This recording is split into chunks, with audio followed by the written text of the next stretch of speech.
I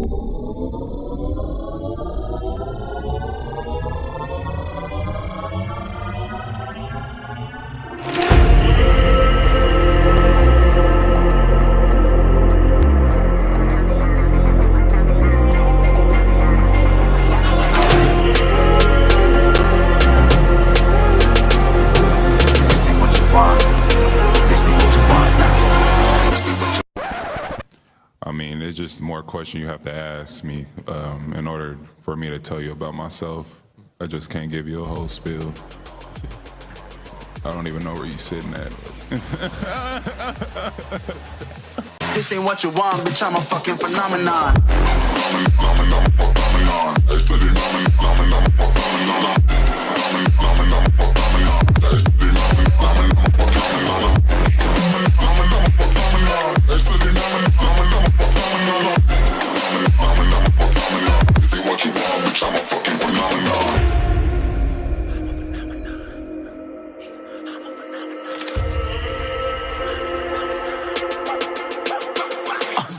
Yeah, you better listen. I'm bringing heat. You'll be a fan when I start rapping. Way I'll have your fucking head spinning. I'm known as spit vicious. Release bombs and go tick tick.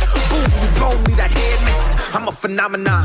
Stacking cheese like it's Parmesan. 8 different flows, call me Octomom. I'm moving fast like the Autobahn. And I'm independent, so I'm not your fucking starving like it's Ramadan. Sick, twisted, gifted. Can't copy, printed. Can't hold me down. I shape shift, I'm liquid. I killed this beat, I might get convicted. They know how I move, it was predicted. Persistent, spoke it into existence. So consistent, no assistance. Hear me once, become addicted. If I rap it, then I live it. There's no cap when I be speaking this. This ain't what you want, bitch, I'm a fucking phenomenon.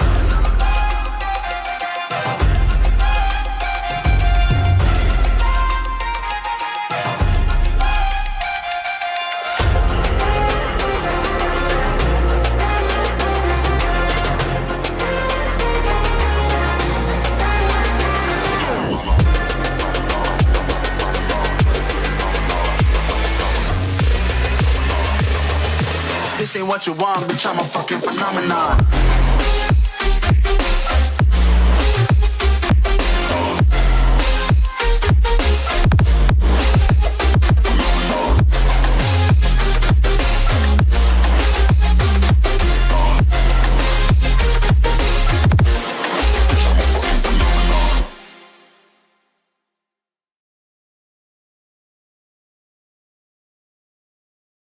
Yo, what's going on, everybody?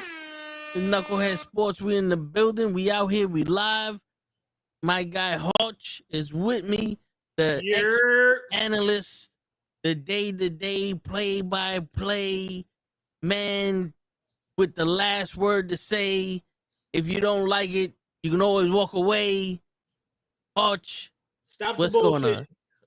I'm good, my brother. I am good. Here in another day. Hopefully another dollar soon. Word, I hear that. Shit. But first and foremost, just want to say rest in peace, Val Kilmer. Word. Yeah, I don't know. The man passed away. And I mean, I grew up watching Val Kilmer on a bunch of movies. So may he rest in peace. Word. A Batman. A Top Gun.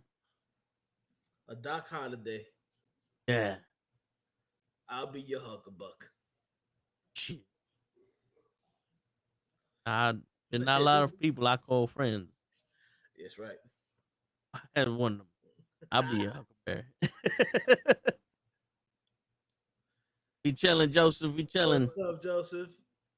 First one on the you're the first one on the map, Joseph. First one on the map. Word. That means no more guys slipping. Yeah. Damien is in the building. Thank you, Damien. But since it's baseball season, I find it funny how people are complaining about the Yankees and their torpedo bats. Mind you, it was only against the Brewers. Right now, they're playing Arizona and they're losing 4-0. Like I said to somebody today who was asking me about the torpedo bats, I said, well, maybe they're hitting home runs because the Brewers have horrible fucking pitching. Did anybody think about that? Yeah, a lot of people were saying that shit. Oh, well, the Yankees are cheating because of the torpedo bats or whatever. Two things. One, no matter how shaped the bat is, you still got to be able to hit the fucking ball. That's one. Two, if your pitching is ass, then you're gonna give up a lot of home runs. Word. Simple as that. And Yeah, Joseph, you beat Normal Guy. I don't know what Normal Guy is, but you beat him in. word. We're gonna have to have a talk with Normal Guy and apparently TikTok because they keep asking me to do these puzzles. And I'm just saying, like, yo, I'm just trying to get to a comment that somebody fucking left on my page. Like, what's the problem? But you got to do the puzzle first. Yeah, like, oh, we want to make sure you're real. Like, how? Shut up. Shut up. All right, where's it? I got to. All right. All right, I'll leave that up there for now. Yeah, see, Joseph, you're absolutely right. There's a lot of players who don't like using that bat. Now, I keep telling people, those torpedo bats, I look at them and I don't like them because at the end, it's almost like a bowling pin or whatever. Yeah. So the end is actually smaller than the barrel of the bat. I'm old school. You know what I'm saying? I want the old school bat. You know what I'm saying? Yeah. But from what I understand, like a scientist or an engineer or some shit realized a new way to do it. But the benefits of it is that you get a faster swing, and if your swing is faster and the ball's coming at you faster, the velocity of the ball when you hit it goes, and you have more meat on the part that you actually contact on the bat. But this dude came from from another team, and other players in the league have been using these bats for like 2 seasons now. Yeah. So the Yankees are not the first one. It's like Hutch said, it's like, yo, bro, if a little league coach pitched to the fucking Yankees and they got 9 home runs off them, it's not the bats. Like, yeah, the bats are helping a little bit, but these motherfuckers are rocketing the ball. Like, and remember, Judge is not using one of them. Judge is using his regular bat, and he had 3 home runs that game. That's right. So these fucking talks with the bats and shit is like, yo, I was telling my brother, I think it was yesterday, the Mets were winning and we're on the way home. And we're listening to the game and all you hear is boom, oh, it's back, and it's gone. And I told my brother, see, the fucking Yankees. They're the reason why the Mets just hit a home run. The fucking bat. The fucking Yankees. Bro, I'm amazed at that shit. I'm like, yo, if anybody knows baseball, you know that it doesn't matter how big you are, doesn't matter what size the bat is, you gotta have hand-eye coordination. Yeah. Like I remember when they were talking about Canseco and the steroids, and I was like, yo, you can take all the steroids you want. You still gotta be able to hit the fucking ball. Yeah. Like that's right, Joseph. The only team cheating was the Astros, not the Yankees. That's right. Shit, and look at Barry Bonds. Like, how many people took steroids and they were nowhere near the record? Barry Bonds was a fucking natural hitter. Like, if Pete Rose or Ichiro was taking steroids, they'll be fucking sending out fucking home runs also. But they were fucking the best hitters in the world. You got kids in Ichiro and Pete had a fucking eye. Yeah, you have kids in Double-A that are taking steroids and they can't fucking hit the side of a bar. Bro, they got like 87 strikeouts. Word. Have a .217 batting average. Look, like I tell people, I said, I didn't grow up watching Pete Rose because he was a little bit before my time. And even Ichiro, that was back when already I was an adult. I grew up watching two of the most natural, gifted hitting players. Nah, block. No. Okay. People forget that Barry Bonds was a 300 average hitter before he went to Pittsburgh. Yeah. I mean, before he went to San Francisco on the Pittsburgh Pirates. Yeah, you guys heard that right. Barry Bonds was on the Pittsburgh Pirates. And as a matter of fact, he's the first Mr. 30-30 that I ever heard of, which that's when you hit 30 home runs and steal 30 bases. So it's not like he wasn't hitting home runs when he looked like he was skinny or whatever. My man was hitting home runs the whole time. Yeah. People forget how small San Francisco Stadium really is. They want to call Yankee Stadium with wiffle ball field.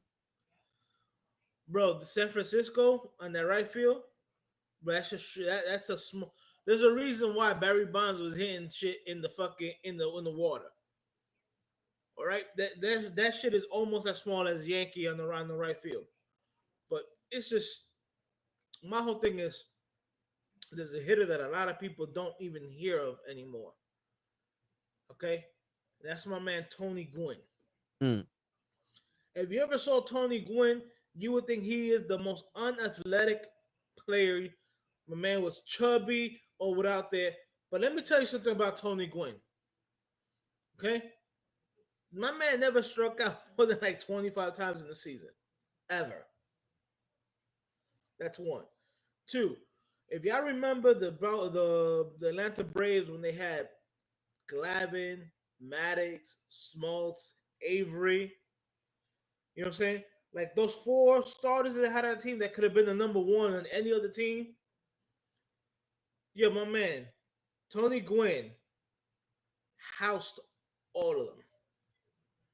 Tony Gwynn is the only batter that has fucking like a 300 better average against all four of those pitches, which is unheard of because if you ever hear about Greg Maddux, the most craziest thing about Greg Maddux is that my man had, I think,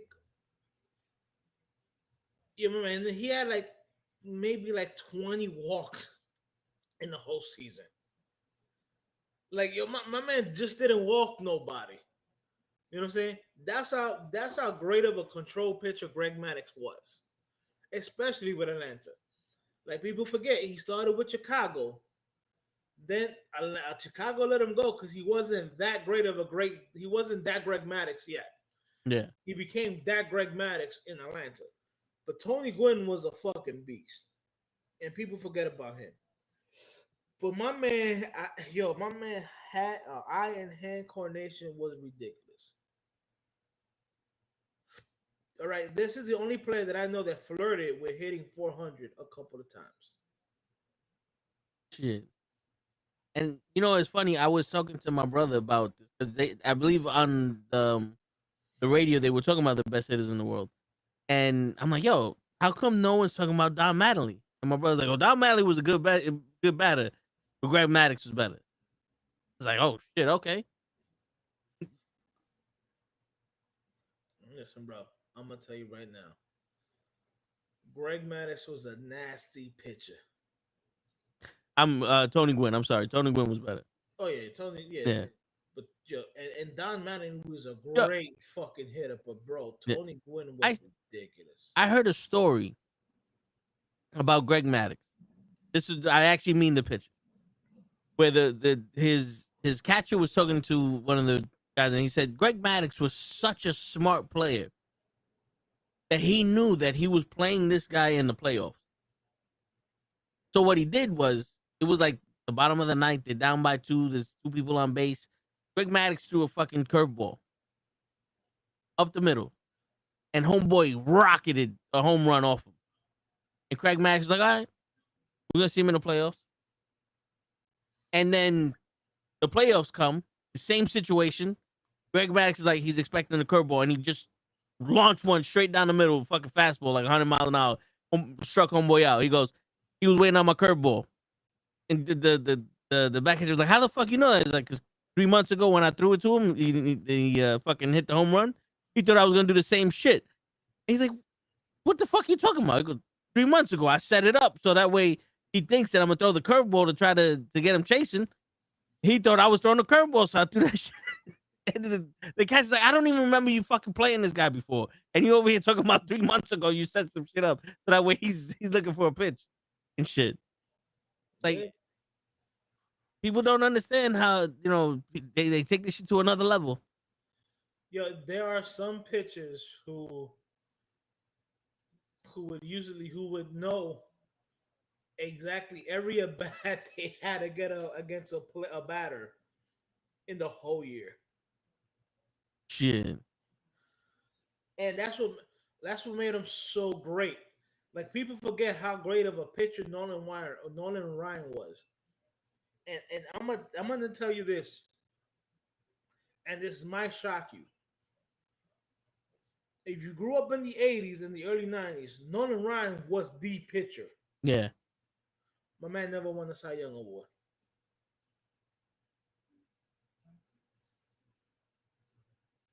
He never won a Cy Young award. But my man is the only player and the only pitcher I know that had a fucking pitch named after him, the Nolan Ryan Express, which was just a fastball. That's what it was.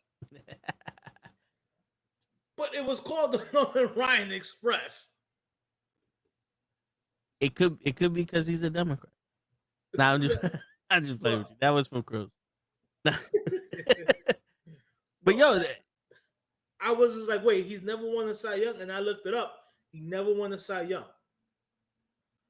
The Cy Young is supposed to go to the best pitcher. And I remember one year that this man had more complete games than he had walks. Shit. And he never won a Cy Young. That's fucking ridiculous to me. Yeah. I was just like, yo, how is that possible? Well, baseball is one of those sports that these people, they will sacrifice anything for tradition. You know, like they're like, oh, they played one night game. He didn't break Babe Ruth's record. What? He's like, yeah, nah. That ball was thrown faster, so they didn't steal the ball. They didn't steal the base more than this guy. Like they'll come up with some shit to protect their records. You know what I'm saying? I'll tell you one record that's probably never going to be broken. The stolen base record by Ricky Henderson. Shit. Now, because not only was Ricky fast, but here's the one thing that I keep telling people. Players nowadays don't run to steal bases. They just don't. All the players want to do right now is hit home runs. That's it. Because some of the fundamentals of the game are gone. Bro, like I tell people straight out, I was like, yo, my man, I remember one time watching Ricky Henderson on the Yankees, because people forget he was on the Yankees in the 80s. My man stole second and third, right? In the same at bat as somebody that was the same as bat. I forgot who was batting. I think like the first pitch he stole second, and like the fourth pitch he stole third, and I'm like, this man can pretty much steal any base he wanted to at any time, which would make him such an amazing leadoff hitter. That's what you wanted. Yeah, dude. And if you check, I think he had also one of the highest base stealing percentages, which means he rarely got thrown out. Now, like I watched Ricky. Not Willie Mays Hayes. I think he said he was higher than Willie Mays Hayes. Okay, yeah, and I know Willie Mays Hayes is a fictional character. All right, but people forget in the first 2 months he got thrown out a lot. But dude, if you check Ricky's numbers, they're mind-boggling. They're ridiculous. I just looked up some of Ricky Henderson's. He holds the MLB records for the career stolen bases with 1,406, surpassing Lou Brock's previous record by 468. And he also holds the record for stolen bases in a single season with 130 in 1982.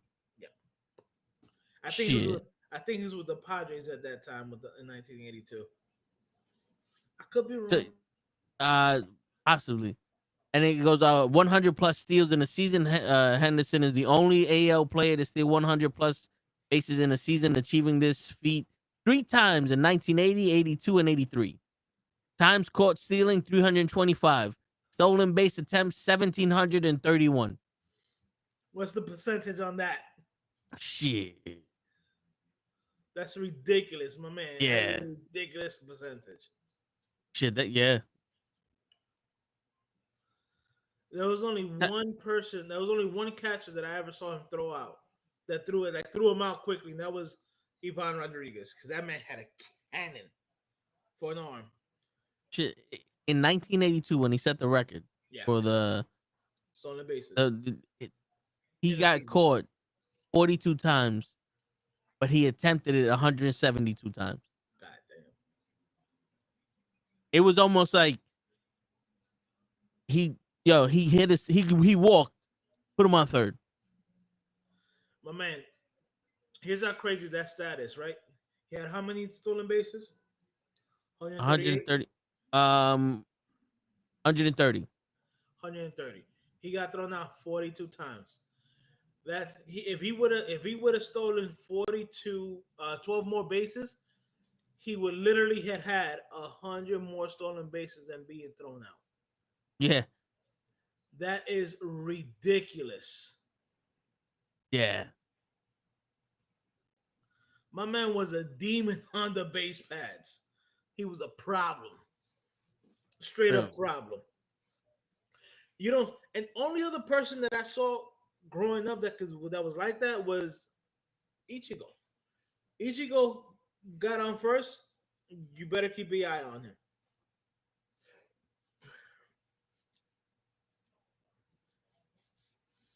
But it was, my man, his numbers are ridiculous. Yo, so you want to hear a crazy fact about him? Yeah. In 1989, the AL Championship Series was a nightmare for the Blue Jays, and it was courtesy of one man, Ricky.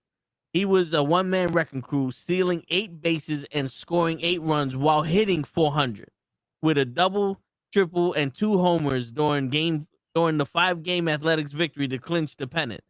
4 of his steals came in Game 2 alone. Yeah, I was gonna say he's with Oakland, yeah. Bro, that's insane. Henderson was named Series MVP before winning the regular season MVP award for the AL next year. Jesus Christ, bro! And if you saw him, the dude was jacked. Yeah. So here goes another thing. No one scored more runs than Ricky. Henderson scored 2,295 runs over his 25-season career. Ty Cobb's second all-time with 2,246 scoring runs in the name of the game, and nobody did it better than Ricky. Shit. My man, if Ricky was on first and you hit a ball in the gap, that man was scoring. That's almost unheard of. Yeah. And I'm not talking about in a big-ass stadium. I'm talking about a regular-ass stadium. My man was going from first to home. Stop him. And then they want to talk about these players are more athletic.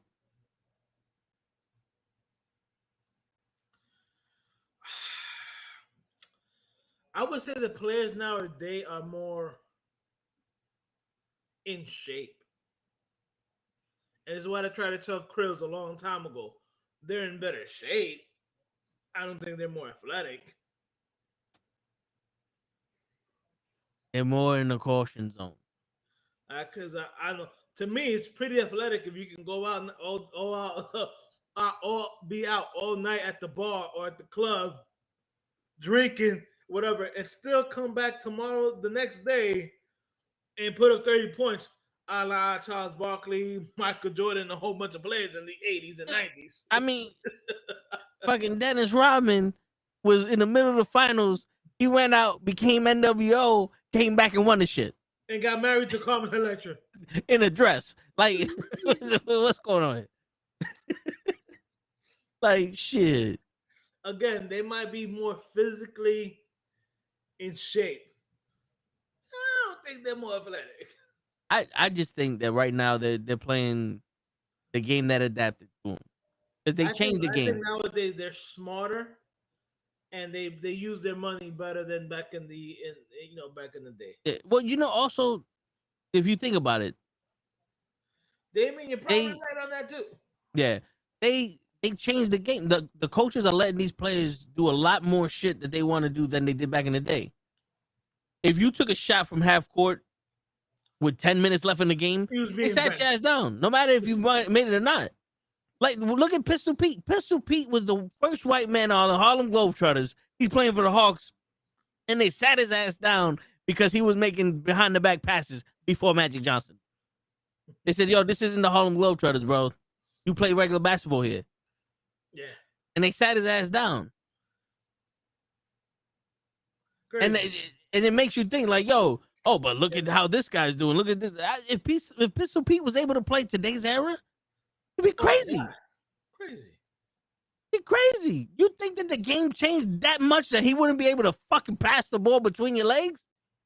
You ain't that nice. Defense don't get played no more. Imagine that. That's the thing that people don't understand about the difference from that day and today. There was more restrictions on them, and they still were able to do the same shit. You think Reggie Miller, if they said, yo, shoot from wherever the fuck you wanted, wouldn't have shot from half court? He was open half court. That's why fucking Steph Curry can make those half court shots. Who the fuck is guarding him on the other hand in the court? They wait until he gets to the point where it becomes a high percentage shot. They don't play defense till he passes the fucking half line. That court, is true. the halfway court. I mean, they don't even play defense until he gets selected to the 3-point line. Yeah. And then that whole shit where they roll the ball so the fucking the shot clock don't work. Yeah. Back in the day, Iverson would have drop kicked that motherfucking ball. Like, yo, dude, this is what I don't understand. This is what I don't get. It's like, yeah, you can say they're more athletic, you can say all this shit, but the one thing, yo, dude, game 4 out of 85, motherfuckers is jumping into the stands trying to get the basketball. This whole shit with, oh, the Knicks don't have a secondary. Like, they don't have anybody on the bench that could come in and help. It's all the starting 5. That would have never flew in the Knicks back in the day. Oh, no. You wouldn't have been on the team. But also, that's Tibbs. Tibbs don't like to fucking put in bench players.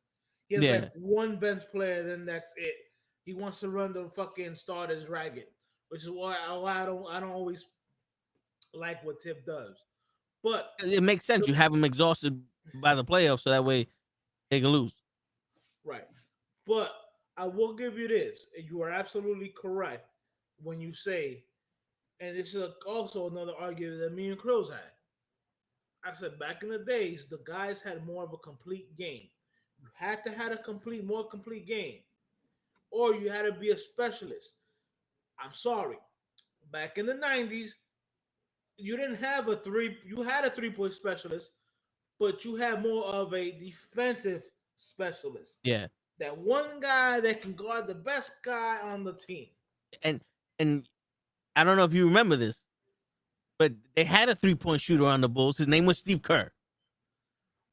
Well, they had a couple of 3-point shooters on the team. Steve Kerr, John Paxson. No, but you know what I'm saying? And also, here's the thing. Fucking Shaq, his position was underneath the rim getting rebounds. Yeah, it wasn't on the 3-point line. Yeah, what's the point of having a 7-foot guy on the 3-point line? You usually had a tall man to get rebounds. Or to dominate the paint. Yeah. Because if players collapsed in the paint, then you had people on the perimeter that were open. Yeah. I know it's a crazy concept, guys. I know it is. You know, had the guy inside the middle of the paint, you know, be double and triple team, then kick it out to a guy on the perimeter for an easy, uncontested 3-point shot. No, we don't want to do that right now. We want to, on a fast break, we want to, instead of going and get the easy point, we want to stop and try to take a 3. Yeah. My man, you would have done that shit in the 90s. The coach wouldn't even wait for the timeout or a dead ball. He'd be like, yo, you, sit the fuck down.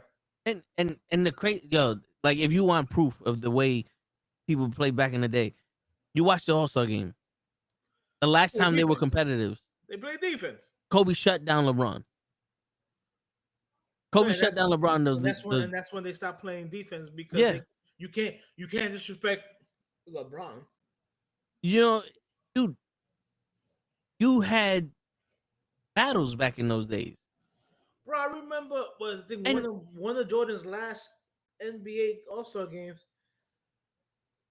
Fucking Kobe beat him up like it was the finals. Yeah. And Dude. Jordan had a smile on his face, like, yo, this is what I want. Competition. Yo, this is the reason why I say Vince Carter's the GOAT. For me. He's one of my favorite players. Vince Carter and Jason Kidd are two people that came into the league as specialists.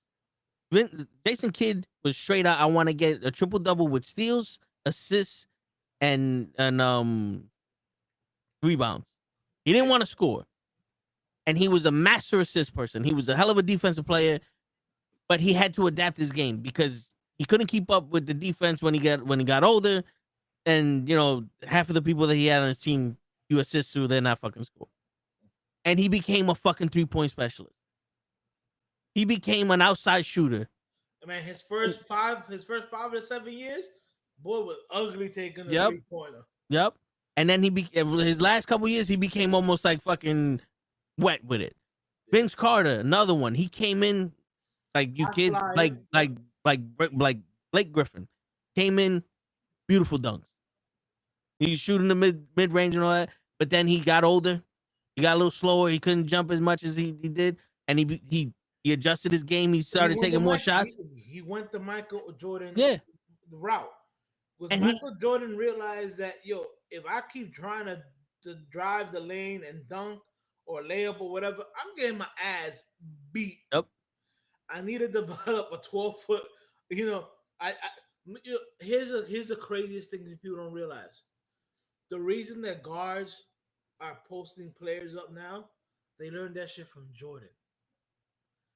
Jordan developed that fadeaway because of teams like the Knicks and the Pistons and stuff like that. They were like, yo, I need to be able to fucking do a little shake and bake, and not get my ass beat trying to fucking score.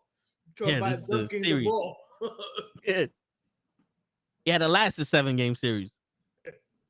He had to last 82 games. Yeah. There was no player management back then. You was a starter. You was expected to play them 82 games unless you got hurt.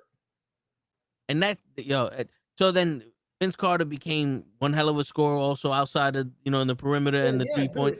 And then became a post game. He developed a 3-point shot. And then he became a fucking 6-man when needed. You did. This guy became a 6-man and one of the best 6-men in his later career, and he still fucking was dominating in multiple things. Like, yes, look at LeBron and shit, but to me, that's more valuable. When a guy sees a hole in the team and he fills the hole. Instead of trying to stay relevant. Sorry. Yeah. No, because if Jason Kidd if he's the best assister, if he's the best passer in the game, and he got no one to pass it to, he's not sitting there begging for someone to fucking go get Steph Curry. He's like, fuck it, I'll be the guy that I pass it to. That's it. Like, yo, I can't dunk as ferociously as I used to, or these people are doing this shit. I gotta adapt my game. Okay, then I'm gonna be the outside shooter that I need to be. That's it. Not flopping. LeBron had that interview with Pat McAfee, and they were like, oh, with the flopping. He's like, my teammates say, oh, you never get the call. Well, how would you expect to get the call if you flopped? And they know you're flopping. Yeah, because to be honest with you, Shaq didn't need to flop, and he was a way bigger fucking player. They had the Hacker Shaq. Remember the Hacker Shaq, Hacker fucking Howard? But man, I remember the teams used to have at least 3 centers on their teams to play against Shaq. Word. And they were using, my man, they were using those how many fouls? It's 6 fouls per player. My man. Them 18 fouls, they were using all 18. Yeah. And it's like, yo, the refs ain't calling the foul because your ass didn't get touched. You just because you fell on the floor doesn't mean it's a foul. And he goes some scrutiny for fucking Jordan. Remember back in the day they changed the rules because if you pressed Jordan a little bit too hard, it was a foul. Yeah. You think they wouldn't have done the same shit for LeBron? I mean, that was John Starks' problem. As much as I didn't like John Starks, because to me he thought he was a little bit better than what he was. Yeah. But he used to try to D up Jordan all the time. All the time. But Damien says, yo, so speaking about drop kicks, have you seen that video of a ref karate kicking a soccer player? I don't think I have. A karate ref kicking a soccer player? Is that what you mean, Damien? Because if it is, I need to see that. I want. Referee defends himself with a kick to the head in Peru Cup match. A Peruvian soccer game took an unexpected turn when a referee defended himself by kicking an individual who rushed to attack him during the Peru match in NuKKle Tell me they region. have the video. I'm gonna see if they got it right now. It's NBC News, so they got the fucking ads. Say no more. But yeah, man, the game changed, but the expectations don't. And to be honest with you, I don't think it's a problem for us to be expecting what it was. You know, because if I think this is it. Let's see. Oh, and that. Oh my. Oh man, big booted his ass. Yeah. Oh, and then he went after the other team and said, "What's up? What's up, Papa?" Let me see if I get a better fucking. All I know is that ref has some a thick leg, bro. Yeah. But that man, he fucked around and found out. Word. But listen, bro, we all get it. Quote unquote, the players are more athletic now. Again, I think they just take care of their bodies a little bit better than what they used to back in the day. You know, I'm sorry. Back when I was growing up, there was a lot of cocaine happening in them locker rooms. Cocaine's a hell of a drug. Yeah, I don't think cocaine is happening a lot nowadays. No, but you know, also that whole thing is like, oh, they're taking care of their body, but I think that's bullshit. I honestly think that's because if they were really taking care of their body better, we wouldn't be having people with so many fucking injuries. Like fucking Anthony Davis. If my man blinks too hard, he tore a fucking quad. Like Zion Wilson's like, yo, he's too heavy for his body. Bullshit, man. He's getting hurt for they're either getting worn the fuck out as children trying to become professional athletes, or they're training wrong. The reason why they're saving their body is they're training too much. Yeah, but it's because to me, I'm sitting here going, yo, if you're really like preserving your body and you're more fucking athletic and you have better conditioning and all that, why is the game so fucking slow? Why is everybody getting hurt? Dude, I don't train, and I'd be able to play a full game of basketball. like it doesn't take. The Yankees just hit a 3-run home run, so they're now down 4-3 in the bottom of the ninth. Shit, you know, like I don't understand where this whole they act like they're playing a fucking gladiator shit. Like they're in the Coliseum fighting for their lives every fucking game. Like, bro, Bill Embiid body slam people on the regular. That same motherfucker got up and played the next game. Yeah, if he didn't, he was a pussy. Rick Mahorn, the bad boys of the Detroit Pistons, yeah, bro. Yo, fucking Patrick Ewing would sit at the bench with 5 pounds of ice on both his knees, take them shits off, and get in the game. Like, all right, I'm good. Yeah, and you over here got a little boo-boo. Right. You got a little boo-boo talking about I can't play, but you got better conditioning? No, you just don't fucking play no more. Yo, there's 82 games and you played 30 of them. You don't have better conditioning. I'm sorry. There's no fucking way. Anthony Davis got traded to the fucking Mavs. That same game, he was out for the season. Kyrie Irving, when he first started, his first, second, and third year, he was injured. Steph Curry was injured with his ankle for a while. Like, a lot of these fucking people are getting hurt. You cannot be better at conditioning if you're getting hurt. You can't. It don't make sense. I get you. I hear you. Tom Brady is good at conditioning because he never got hurt. You know what I'm saying? Like, he played all those games. No, he got hurt, but I'm saying, like, he played all those games, and he never was like, yo, I'm going to take one of these weeks off because I hurt my finger. He was there. No, I keep telling us, whatever anybody wants to say, Eli Manning never missed a game. Yep, he had the record for that, right? Or some shit? Yeah. And there was some games where I was like, ooh. I remember in the playoffs in 2011 against the 49ers. Bro, that game against the 49ers, I want people just look at that game. My man got slaughtered that game. Slaughter. But my man still, he would get hit and he'll come right back. And that's the heart that people are looking for. He got sacked, he come right back. And that's also the thing that would separate Danny Dimes from Eli. Oh, fuck Danny Dimes. Man has no fucking heart. That's what we're talking about. Like, yo, dude, in the whole LeBron Stephen A. Smith saga, Stephen A. was saying that LeBron had to learn how to win. He had to learn how to get hard and all that. And Kobe came out the womb with that shit. And Jordan also. And it goes to show you, it's like, bro, the biggest problem that most of these players have is heart. Because, like, you can't be, not everybody's Allen Iverson. I get it. Good enough to bring a bad team to the finals.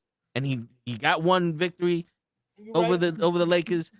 The same shit with most of these players like Barkley and all them. They had heart. They just was outplayed by better teams. But you can't sit here and be the best fucking team in the league and lose. So, like the fucking whole the Oklahoma City Thunder. Everybody's hype about them, best team in the league. Right now, if they maintain this pace, they're at the record for having the most point differential in the history of the NBA with 12 point something points. Weren't they the number one team last year? Yeah. And where's their heart when they're winning? I keep saying this. This era is you have to make it to the fucking NBA finals and lose in order to win it. But back in the day, if you made it, you was playing like, yo, there's no tomorrow. Because it wasn't. There was no tomorrow. You can't guarantee that you're gonna come back to the shit. No. You can be the best team in a bunch of games that really don't matter. You have 82 games. The only time that the games matter is when you're going into the playoffs or you're in the fucking playoffs. Absolutely. The rest of the game is all entertainment. You win games that don't matter, big shit to me. Because the people who go undefeated in the series and win the championship, that's the best team in the league. No, you're right. And Absolutely. yo, we're talking about Jordan, how he never said that he was better than any other players while he was playing, because he respected the people that came before him. We had that clip up. That's exactly what we said. And then people want to say that y'all completely missing the media landscape. ESPN made Skip and SAS, I don't know what that is, millionaires off of dogpiling LeBron 24/7. Jordan didn't really have that completely different. Jordan didn't really have that completely different circumstances. Jordan was getting piled on by everybody. They said that he was gambling, that he killed his father. They that this motherfucker would run off teammates. That him and Dennis Rodman didn't fucking talk to each other. that if it wasn't for Pippen, he wouldn't be doing shit. You know, like, you think Jordan just sat there and never got scrutinized? But you got to remember, when you're taking over the game from Magic and Larry Bird, everyone's hating you. Bro, he was, as much as I hate to say, he was called they called him your airness. So yeah. Now mind you, it's a little bit different now because you got podcasting and you have social media and all this stuff. And I'll give you that. I go, but Stephen A. Smith. Okay, thank you. Yeah. There's one thing that people forget. Jordan was, whatever he did, he was always on ESPN. Now people forget that. I mean, everybody used to wake up early before going to school, before going to work, to watch Sports Center. Yep. Remember, ESPN used to play the same Sports Center. The first one, the live one, was at 5 to 6, and it would repeat from like 6 to 10. Yeah, it was. Right? And then I remember that. And then the previous night, you had Sports Center's top 10. Yep. You know what I'm saying? And I'm sorry if this offends anybody out there, but this motherfucker was in the newspapers every day. And back in the time when people actually read the newspapers. And you can't delete what you wrote in the newspaper. You had to retract it, but that was days after you said it. Millions of people read it, kept the paper, highlighted the shit, repeated what you said. You can delete a tweet. You can claim you got hacked. No reporters got hacked in the making of these newspapers. No. No. Listen, bro. I'm gonna be truthful. Jordan was, bro. When people found out what hotel he was staying at, that hotel had people lining up just to see a chance to see him, just to see him. And also back in those days, if you had a player, there could have been a player that fucking just wears a jersey, sits on the bench. His name isn't even on the jersey. And if he got on the court, let's say he's playing for the Bulls. The Bulls are winning 400-7 against the Bucks. There's 30 seconds left. And this unnamed player fucking playing defense against Oscar Robertson on the fucking Bucks.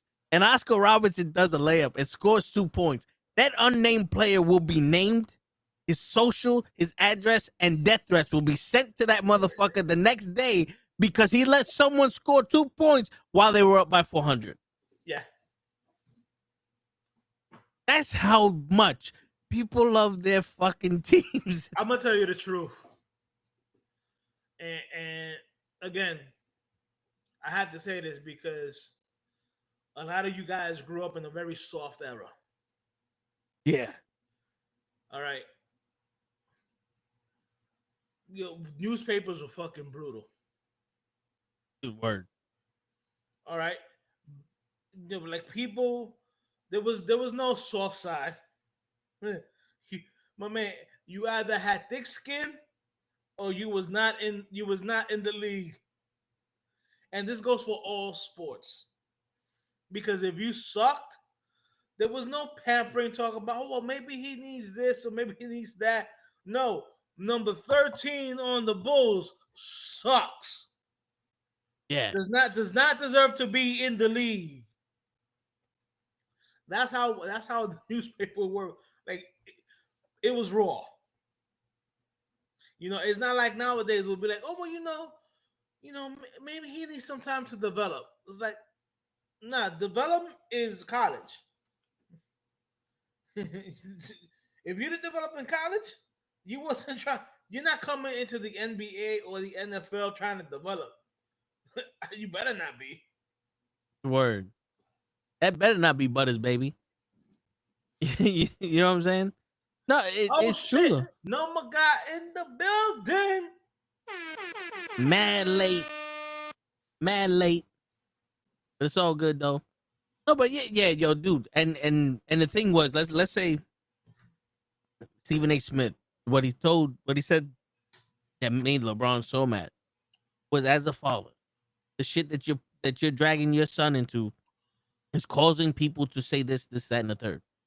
In the newspapers, there'd have been first page headlines: "Is LeBron an abusive dad?" Yeah. That would have been page number one. Yeah. Front and back. Because there were times where the sports news was front and back. Yep. And it wouldn't have just been the New York Times. Every paper would have had some form of LeBron being a fucking abusive. In New York City, you would have had the New York Daily News. Yep. Okay, Newsday, the Post. Yep. New York Times. Yep. The Wall Street Journal. Yep. Yeah, people forget Wall Street Journal has a sports section. Yep. All right. The New Yorker. Right, the New Yorker at that time. You know what I'm saying? That's only in New York. Yeah. And then the magazine. You go to Chicago, you'll see the Chicago Tribune and all that other shit. LA with all the, like, it would be in every single paper. It's what LeBron is doing to his kid. Is that abusive? Yep. That would have been the headline. Yep. And again, I'm sorry to say this, but my generation had a higher reading average than now. Yeah, that's true. I don't even read no more. All right. Nowadays, the kids nowadays have a very short attention span. Yeah. I'm not saying you guys are not smart or whatever, but your attention span is not there. Word. And your listening ain't there neither. That's called attention span. That's all in there. No, I hear you. Like if it's not instant, you guys don't know what. But we could be sitting here talking about the newspaper, and they'd be like, "Oh, but they still sell newspapers. What do you think people do to cover up their windows when they paint the car?"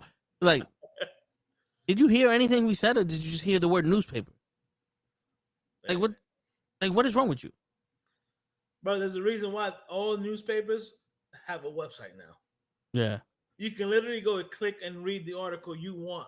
You don't have to buy the paper anymore. Yeah, you don't have to spend the 10 cents the paper costs to fucking read it. 25 cents. The Post was 25. The Daily News was 50. New York Times like $1 or something. Yeah. And you know, if you're from New York, you would know that the New York Post was the lowest. Like the reading level on the New York Post is like a 5th grade reading level. Yeah. Because they didn't get that many people. So think about that. All right. The New York Post, people say was a 5th grader's reading level. That's why it costs 25 yeah. cents. Now YouTube is a 5th grade reading. And all you do is watch YouTube. But listen, man, it was, players got called out more in the newspaper. Yeah, especially during like talk radio. Oh man, ooh, yeah. Ooh. Yo, man, like now they defend the players. I remember, I'm listening. Then we're talking about I'm actually watching compilation of fuck, what's his name just going off? You know when he explodes? Donald Greca? Oh, okay, yeah. Yeah, when he just explodes. And somebody's talking about why didn't they bunt the ball? And they literally like, because they don't bunt anymore. They want to hit the ball and score runs. They don't want to sacrifice out. Why do you need to sacrifice an out to get the ball? And I'm like, I'm laughing, but I'm sitting there going, but that is what baseball was. You get a man on base and you push him until he hits home. That's why it's called a sacrifice out. You sacrifice your at bat to push the player into scoring position. Bro, I can't even tell you the last time I saw a sacrifice bunt on fucking nowadays. Yeah. People forgot how to bunt. I imagine you bunt the ball with these new fucking telescopic shit, boom, gone. Dude, I remember. Fucking Yankees again. Just boom, home run I bunt. remember telling people, I said the reason I love the New York Yankees in the 90s was because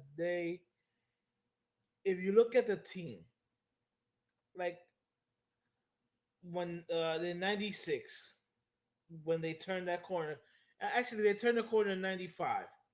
But if you look at the team in 95, nobody had like 35 home runs. The 1996 team, nobody had that many home runs. But what you did have was like in the batting lineup of 9 hitters, you had about 6 hitters that all hit above 300, with between 20 to 30 home runs and between 80 to 100 RBIs. I'd rather face a lineup that has one guy that has 400 home runs than a lineup like that. Because you know what that tells me? They're seeing a lot of pitches. Yep. They're going to tie down a pitcher, and they're going to wait for their pitch. And the thing that the one thing that the Yankees used to do that I used to love was the hit and run. I don't see nobody do hit and run nowadays. Nope. It's literally, you get on base, don't run. We're going to wait for the guy to hit a 2-run home run. Yeah.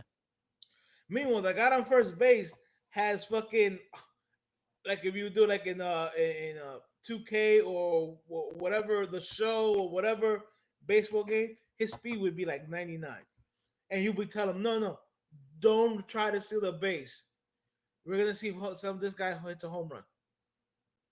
Which, if you steal and he hits a home run, you get the same result. Right, but if you steal first base, you steal second base, and then you steal third base, and the guy doesn't hit a home run, but it's a long fly ball, guess what you're doing from third base? Scoring. Yeah. But if you stay at first base and he hits a long fly ball, most you're getting is getting to second base. Yeah. Yeah. And you know what that guy still gets? RBI. Dude, I thought the name of the game was to have more points at the end of the game, not have more home runs. Bro, what good is a home run if, let's say, you have 4 solo home runs, but you still lose 6-4 because the other team was able to score runs and no one else could get on base. Dude, and that's another thing. Shit, back in the day, you could have been winning 10-0. You give up a home run, everybody, get this fucking pitcher out of here. I was one of them. He's done. Yeah. Bring in the reliever. Yeah, I was one of them. I'd be playing the game. I'd be winning like 15-0. I give him a home run. Motherfucker, get rid of this fucking pitch. Fire his ass. Fire this motherfucker. He's tired. He's tired. Bench. Sit him down. Sit him down. This motherfucker gonna give up runs. That's not what we do here. You son of a bitch. David Cohen, sit your ass down. No, but listen. Again, sports in the back in the days was a little. It's different than the sports now. Unfortunately, it is what it is. There's nothing that we can really do about it. It's the way it's gone. You know how when they first started doing the whole preserving the fucking players and sitting them down the games, and people like, oh, these people paid money to watch you play, and you sat down and this and the third, and this. My thing was, everyone in the history of this game played all 82 games unless they sat down because they were being punished or hurt. They wanted to play all 82 games. You wasn't gonna sit my ass down for nothing, bro. You try to tell somebody like Jordan, this is an exhibition game against the Cucamonga crackhead killers. Fuck you, I'm playing.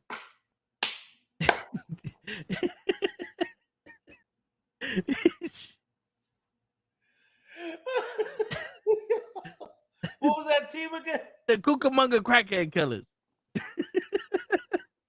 Shit. You know what I'm saying? Like, fuck you, I'm playing. Shit. Oh, yeah, no, bro. But man, you were not telling somebody on the Knicks squad, yo, we only need you to play 60 games. Like, nah, put me in, coach. I'm ready to play. Word. And even the pitches. Yo, dude, I know you need to save the pitcher's arm. Don't get me wrong. I fucked up my shoulder pitching in Little League. But the pitchers used to play 3-4 games back to back. You know what I'm saying? Like, I get if, like, let's say these motherfuckers are kicking the shit out of LeBron. He got bruises. He can't stand. Dude, we can't afford you to play game 27. We need you to play in the playoffs. Sit your ass down. But you got people playing with the flu. Motherfucker tore his Achilles and he went to the line to get that shot before he went off the thing. And what? You're tired? Meanwhile, you're sitting on the fucking bench, jumping up and down for joy, screaming at the players because somebody dunked. You got enough energy for that, you could play. Absolutely. And they said, yo, Jordan in a doubleheader would play aggressive the first game and then pull back a little bit and start taking jump shots. That's how he rested. But oh no, the media is causing all this. Because I remember Stephen A. Smith forcing LeBron and all these people to sit down. I remember that. I remember the newspaper saying if LeBron doesn't sit down for 3 straight games, we're bombing the fucking stadium. I remember seeing that shit. Never in the history of this shit have I seen we have to protect our players. Are they getting death threats and there's fucking like people shooting in the?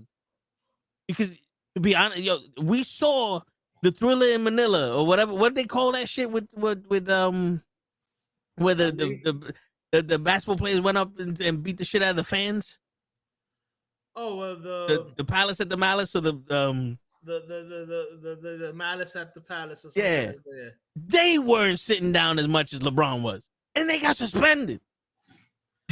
I mean, again, I tell people shit out. If I was my man Ron Artest, aka World Medal Peace, and I'm laying down on the table and fucking beer hits me, I'm fucking you up. Not because you threw the beer at me. That's alcohol abuse, damn it. Yo, for real. Shit. That beer probably cost you about $10 to $11. Yeah. And people, did you see the scuffle between the Pistons and whoever the fuck else they were playing? Yeah, I saw that. And it was the the Wolves and I think the Pistons. Yeah. And Perkins is like, oh, the Pistons going back to their old school, the culture where they were the bad boy Pistons. Like, no, they not. Because if they were, they would have fucking clotheslined homeboy when they went in for a fucking layup. He just fucking shoved the dude. That doesn't mean you're the bad boys anymore because you shoved someone. Ooh, big shit. You shoved someone. Ooh, and he got suspended for shoving someone. Bill Lamb, they killed people. They literally killed people. People had to call up their home. Sorry, your husband's not coming home. He's dead. And they still didn't fucking call that a foul. They still didn't call that shit a foul. My man Lane be like, I don't see that. And the ref's like, that motherfucker deserved it. Shit, this is Detroit, baby. You knew what the fuck you was coming into. Like I said, bro, I don't see the heart no more. And you said it. We said it countless times. A lot of people don't have this.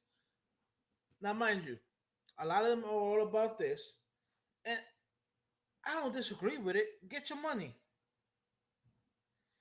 Get your money, but let's remember that at the end of the day, you're getting paid to play a sport. Think about it. Yeah, to play a child's game.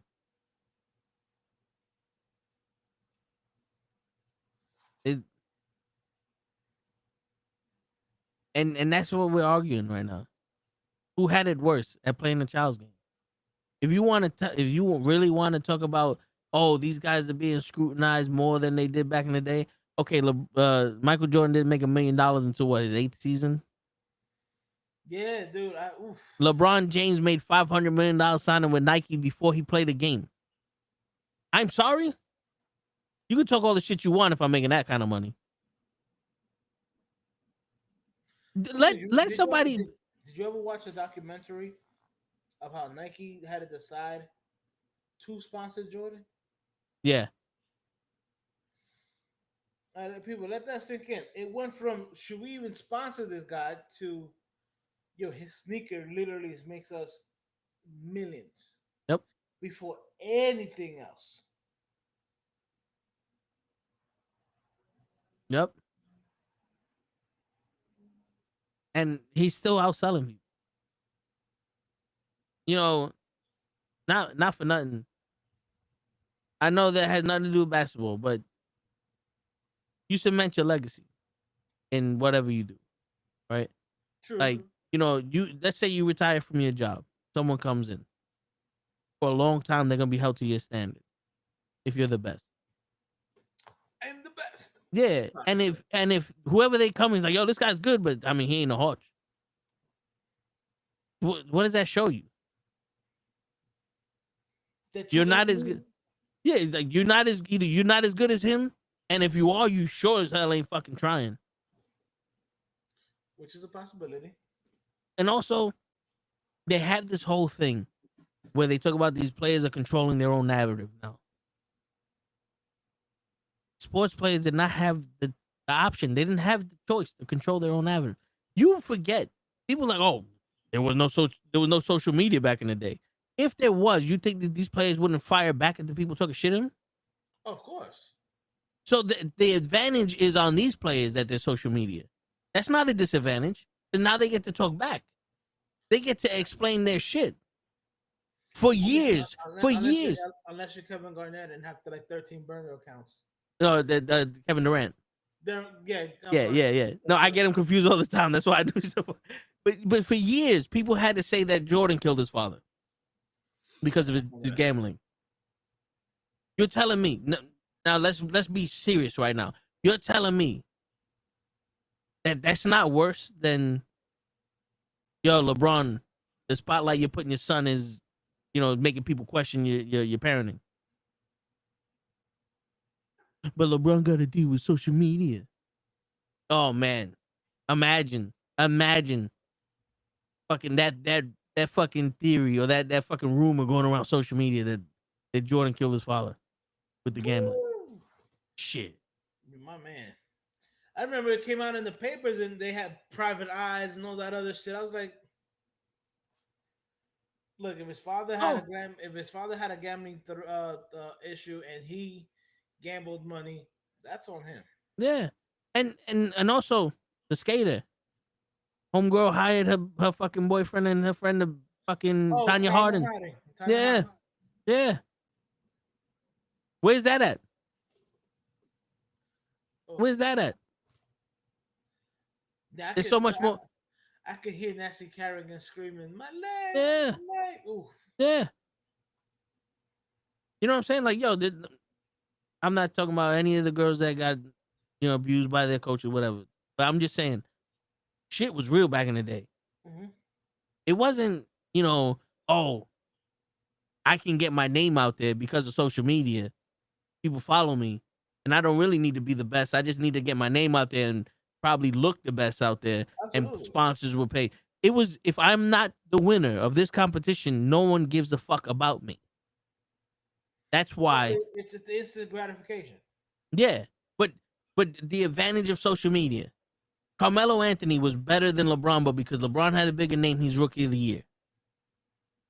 If Carmelo Anthony didn't have social media and other people fighting for him, saying that this guy is the best, because now everybody's voice is heard, you're telling me that Carmelo Anthony wouldn't have a fucking different opinion about that? He wouldn't Isaiah Thomas LeBron James? Because Isaiah Thomas and Michael Jordan hate each other. Or they hated each other back. Yeah. They're like, yo, they hate. Yeah. Yeah. Ain't no, they hate. Yeah. And the only people that would defend Isaiah Thomas were in Detroit. You know what I'm saying? Bro, yeah. Isaiah Thomas. Bro, their hatred for each other was so bad that the reason why Isaiah Thomas wasn't in the original Dream Team, which he was supposed to be, was because Jordan said, I'm not playing that with him, with that motherfucker on my team. Yep. And then if social media was out there, oh, Jordan don't want to play with he doesn't want to play with Thomas, he doesn't want to play with him. He doesn't want to play with him. And then somebody was like, no, he's just not good enough to play with Jordan. He's just not good enough. And then people would have been fighting for Jordan. Jordan had to be quiet. When that came out in the newspapers, there's no instant response to that. Unless a news reporter went into your face in your home or right after the game and asked you about that shit, which was still that night or 2 days later. There's no instant response. And then what they say? I got no. Next question. You know what I'm saying? Because also, the team would be on some, yo, bro, let that shit go. We don't need that scrutiny on here. We don't need that. We don't need that problems. We trying to win a game. That bad karma. Yeah, we don't need any of that. We trying to win. We trying to win the fucking the gold medal. Because winning the game was more important than all this bullshit. 100%. The only person back in the day that would have went up to Stephen A. Smith would have been the one that snuffed him in the mouth. Back in those days. Because I don't think Jordan would have went up to Stephen A. Smith during the game. And if he did, he would have said something slick. Or he would have been like, yo, I need to talk to you or some shit. Why do that shit in front of everybody? My man, I need to talk to you right now. Yeah, you know what I'm saying? Like even when Spike Lee was heckling people and you get Reggie Miller when he was heckling Reggie Miller and Reggie Miller scored a whole bunch of points and then did this. Yeah. Which was banned. Oh, the choke? Yeah. Dude, they banned that shit. So it's ridiculous what they do. Word. Ridiculous what they do. Bengals star defensive pass rusher Trey Hendricks said on the Pat McAfee show, I am the Bengals communicate as what? He's looking for a contract extension and the Bengals are not communicating with him. Okay, cool. My bad. I read it for what it is, then I try to make sense of it. But sometimes I'm like, I can't compute. It takes me a while to. Error. Yeah. My bad, normal guy. I got you. That's why I'm here. Yeah, I hear you. Well, I appreciate you. But yeah, dude. It's always funny to me how this generation think they have it worse. They think they have it worse. I remember people like, yo, it's dangerous out there. It's dangerous out there. I can walk around with my chain out. I couldn't walk around with my chain out back in the day. Oh shit! The fact that I remember a couple of years ago, somebody said, "I'm gonna end the LeBron James Jordan dispute." He goes, "I ain't never heard nobody get fucking killed over the LeBrons." Word, bro. When he said that, I was like, "Yo, that is so fucked up, but that's so deep at the same time because he's right." I've seen people get shot and killed over Jordans. Can't say that about any other sneaker, any other basketball sneakers out there. Word. And what are they going to do? They're going to turn right back around and feed some kind of story to somebody else. Make that, and that way they can have that continuous, thing with money and all that shit. But it's a cycle. Yeah, it's a cycle. Shit. Motherfuckers, boy. And Damien, MJ and Isaiah Thomas, Beavers like HBK and Bret Hart. Yo, yeah, that's true. That's true. The only difference is HBK and Bret Hart made up with each other. I don't think Isaiah Thomas and Jordan are gonna make up. Never. Nah. They never making up. Word. They'll be like, me? Nah. But you haven't played basketball in 20-something years. So what? Fuck them. For real. And I still beat them today. And then I never understood the whole thing. LeBron James played more Hall of Famers than Jordan did. I'm saying, I'm going, isn't he playing people that came in the league after him? When the fuck was Steph Curry the Hall of Famer? Like he probably is gonna go in the Hall of Fame, but when the fuck he goes in the Hall of Fame, then he's a Hall of Famer. That's like me going, I'm a world champion, Hutch. Because one day I'm gonna win the WWE title, so I'm a world champion now. That don't make sense. That's not how it works. I got the belt. I got it. Oh shit! That's not I'm how just, it works. I'm just remembering because it's like, yo,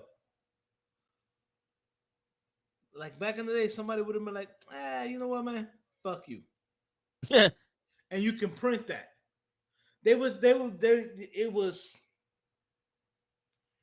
man, it was some shit back in the days. Yeah.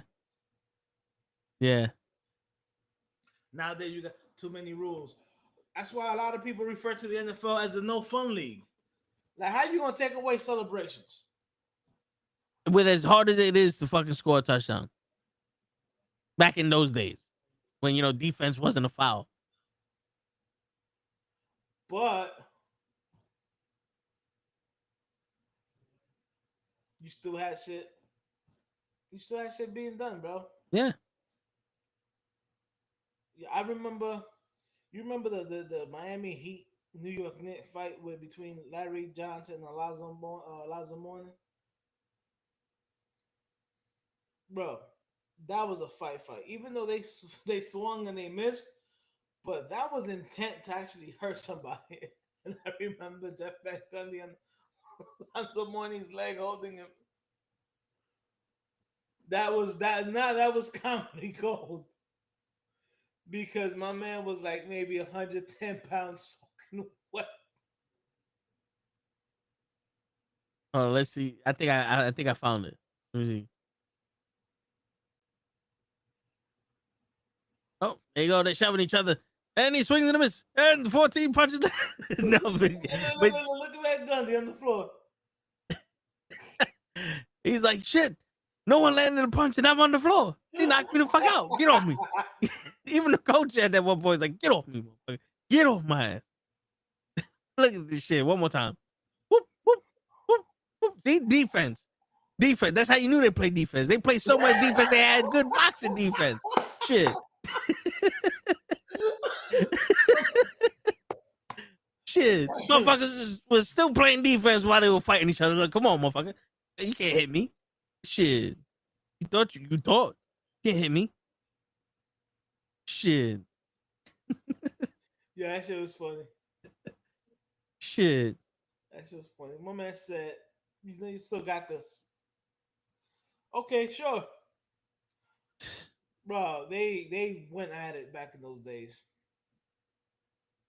Yeah. It was. I mean, it's cool that they're friends now. Like most people, they talk to each other, and then But even if you were friends, you was on the opposite team, you was enemy. That's it. And growing up in the 90s, that's how most players saw it. Nowadays, everybody got to be too friendly with each other. Man, I need some of that. I need some of that I hate you rivalry. Yeah, and if you got a new player on your team, the first thing that the team members is like, you ain't taking my spot, then. You ain't taking my spot. Damn, that must hurt. Yeah, like you was an outsider on your team until you proved that, all right, nah, this dude's nice. Now they over here talking. Now every team in the league is like, come on, Paul George, we'll play with you. Oh, talk about a bust. Shit. Yo, dude, it's crazy because they still talk about this man like he's God's gift to basketball. And I get it. In the when the season's not on the line and you playing regular basketball, you nice. But you cannot be considered nice if you do nothing in the playoffs. That's why, to me, James Harden can never be one of the best players in the game because you don't do shit in the fucking playoffs. Kevin Durant hasn't done nothing in the playoffs since the fucking Warriors. You know what I'm saying? Like, come on, bro. You got to turn that shit up. You got to turn that shit on.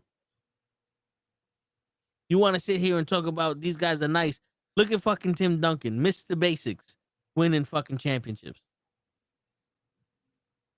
Winning fucking championship. The big fundamental. Word. NBA and NFL were WWE before WWE. Yeah. they were right around. There was an attitude era in the NBA and the MLB and NFL.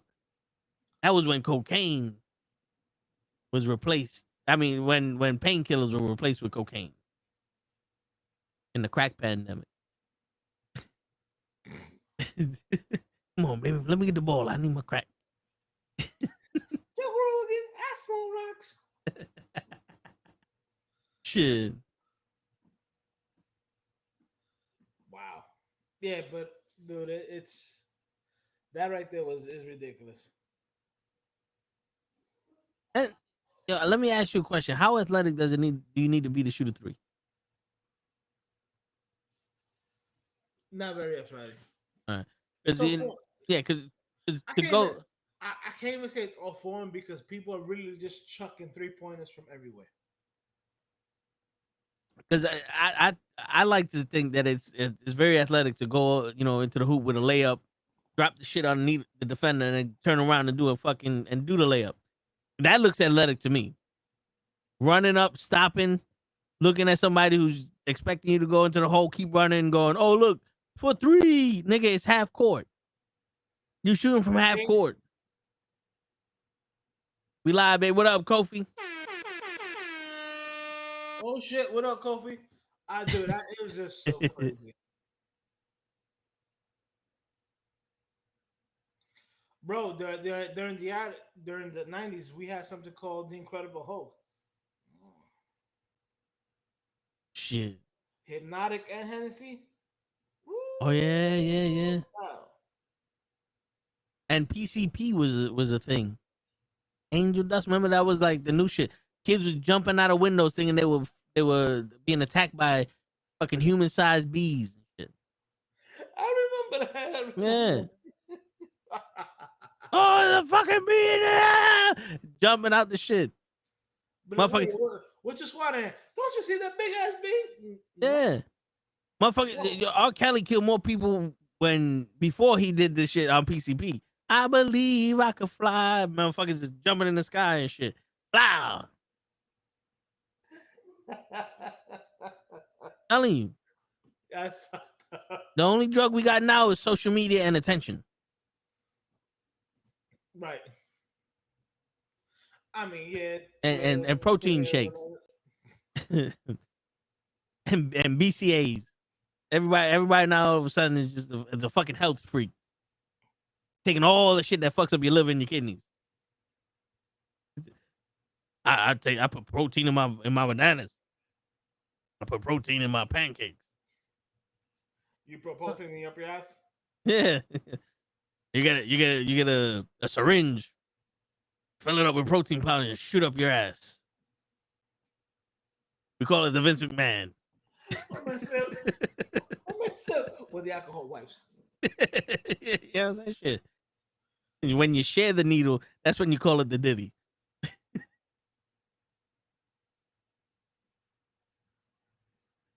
It's a tech if you dunk and look at him now. Yo, dude, for real. Bro, if you tech you do anything. Remember, you hang on the rim technical. Like, so what you want them to fucking just land on their back? That's the problem. They got too much money in these sports. Oh shit, my man said, so you want me to just go back there and take a nap? Shit. That is wild. Sex, drug, and alcohol is the only thing players needed. That's the only thing men needed. Sex, sandwiches. I would say you're right in that. Just that's what I need in a sandwich. Just go make me a sandwich. Yeah. Some electrolytes, some sandwiches, and some sex. The 3 S's. Sex, sandwiches, and electrolytes. My man said electrolytes. Yeah, we could read. We couldn't spell.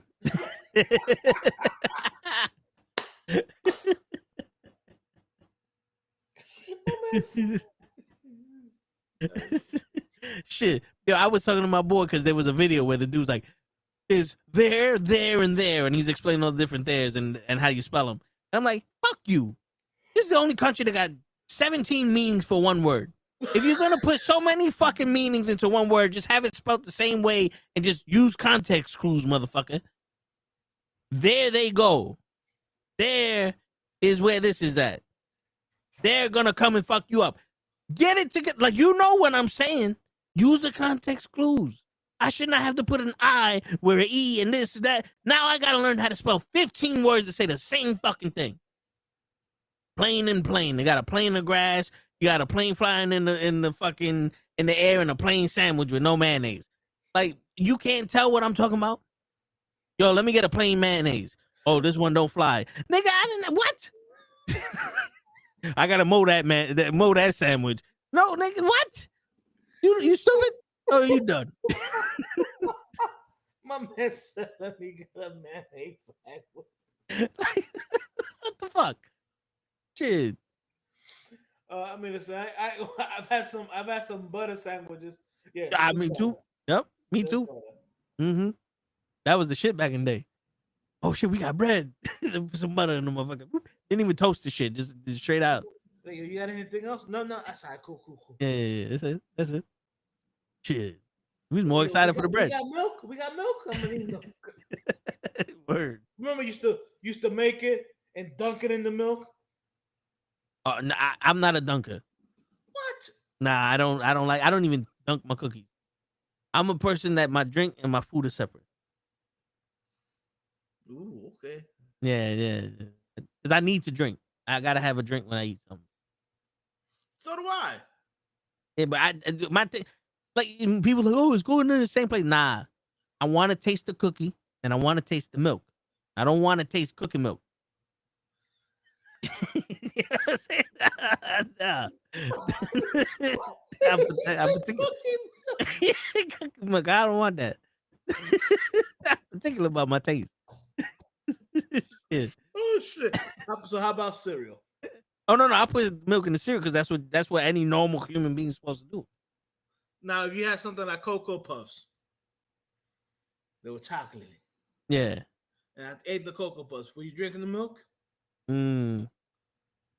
Nah, if I didn't finish the milk with the cereal, I'm like, it's dust in this shit. Nah, I'm good. Because you know the cereal be having the dust. You're not gonna go have more Cocoa Puffs? Oh no, it depends. If I got half a bowl of milk, yeah, I'm putting some more fucking Cocoa Puffs in the shit. If I got a little bit of milk, like, yo, it's just like a sip or something, fuck that, I throw it out. There's dust in this motherfucker. It ain't gonna taste like milk. I ain't gonna lie. I used to love Cocoa Puffs growing up, and I would not put regular milk in it. I would literally take the NuKKle Quick powder, Yeah, make chocolate milk. yo, chocolate overload. I know, I get it. I get chocolate overload, but I used to love chocolate. Yo, dude, you know what's funny? I hate the fucking powder. Really, you was a syrup guy? Yeah, because for some reason, I can never mix anything that's powder and not taste the powder. Even when we used to have the protein shakes, dude, I used to shake that motherfucker up like if it was a paint mixer. Just, yo, dude, and even before I took a sip of it, I'm shaking it up like it's crazy. Just, and I'll drink it as fast as I can because, like, yo, I don't want to taste this powder. I taste this powder, it's fucking up my whole day. Yeah, Damien, he said cookie milk. Yeah, shit. No. I know we have a little diverse, crowd here, but I'm Hispanic, so I know a lot of you have had this where you got no cheese in the house, but you got bread, you got butter, and you got salami. Y'all were making a salami sandwich. I'm not even gonna lie, I was.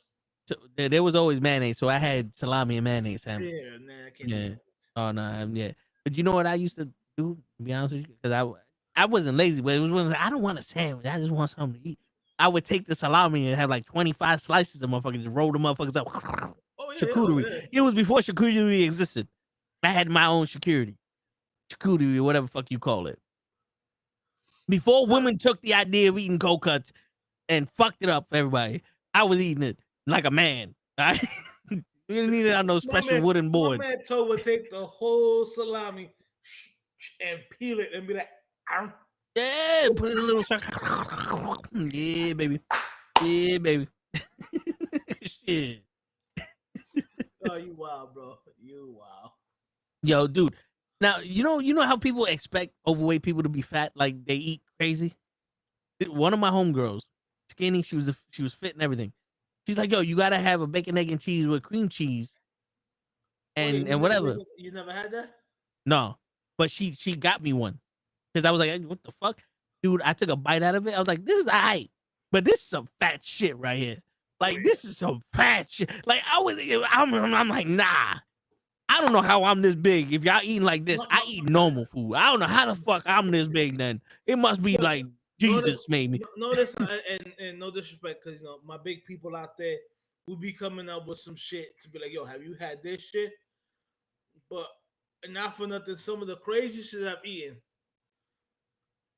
has been recommended to me by a skinny ass motherfucker, and I'll be like, bro, how the fuck are you still skinny? Right?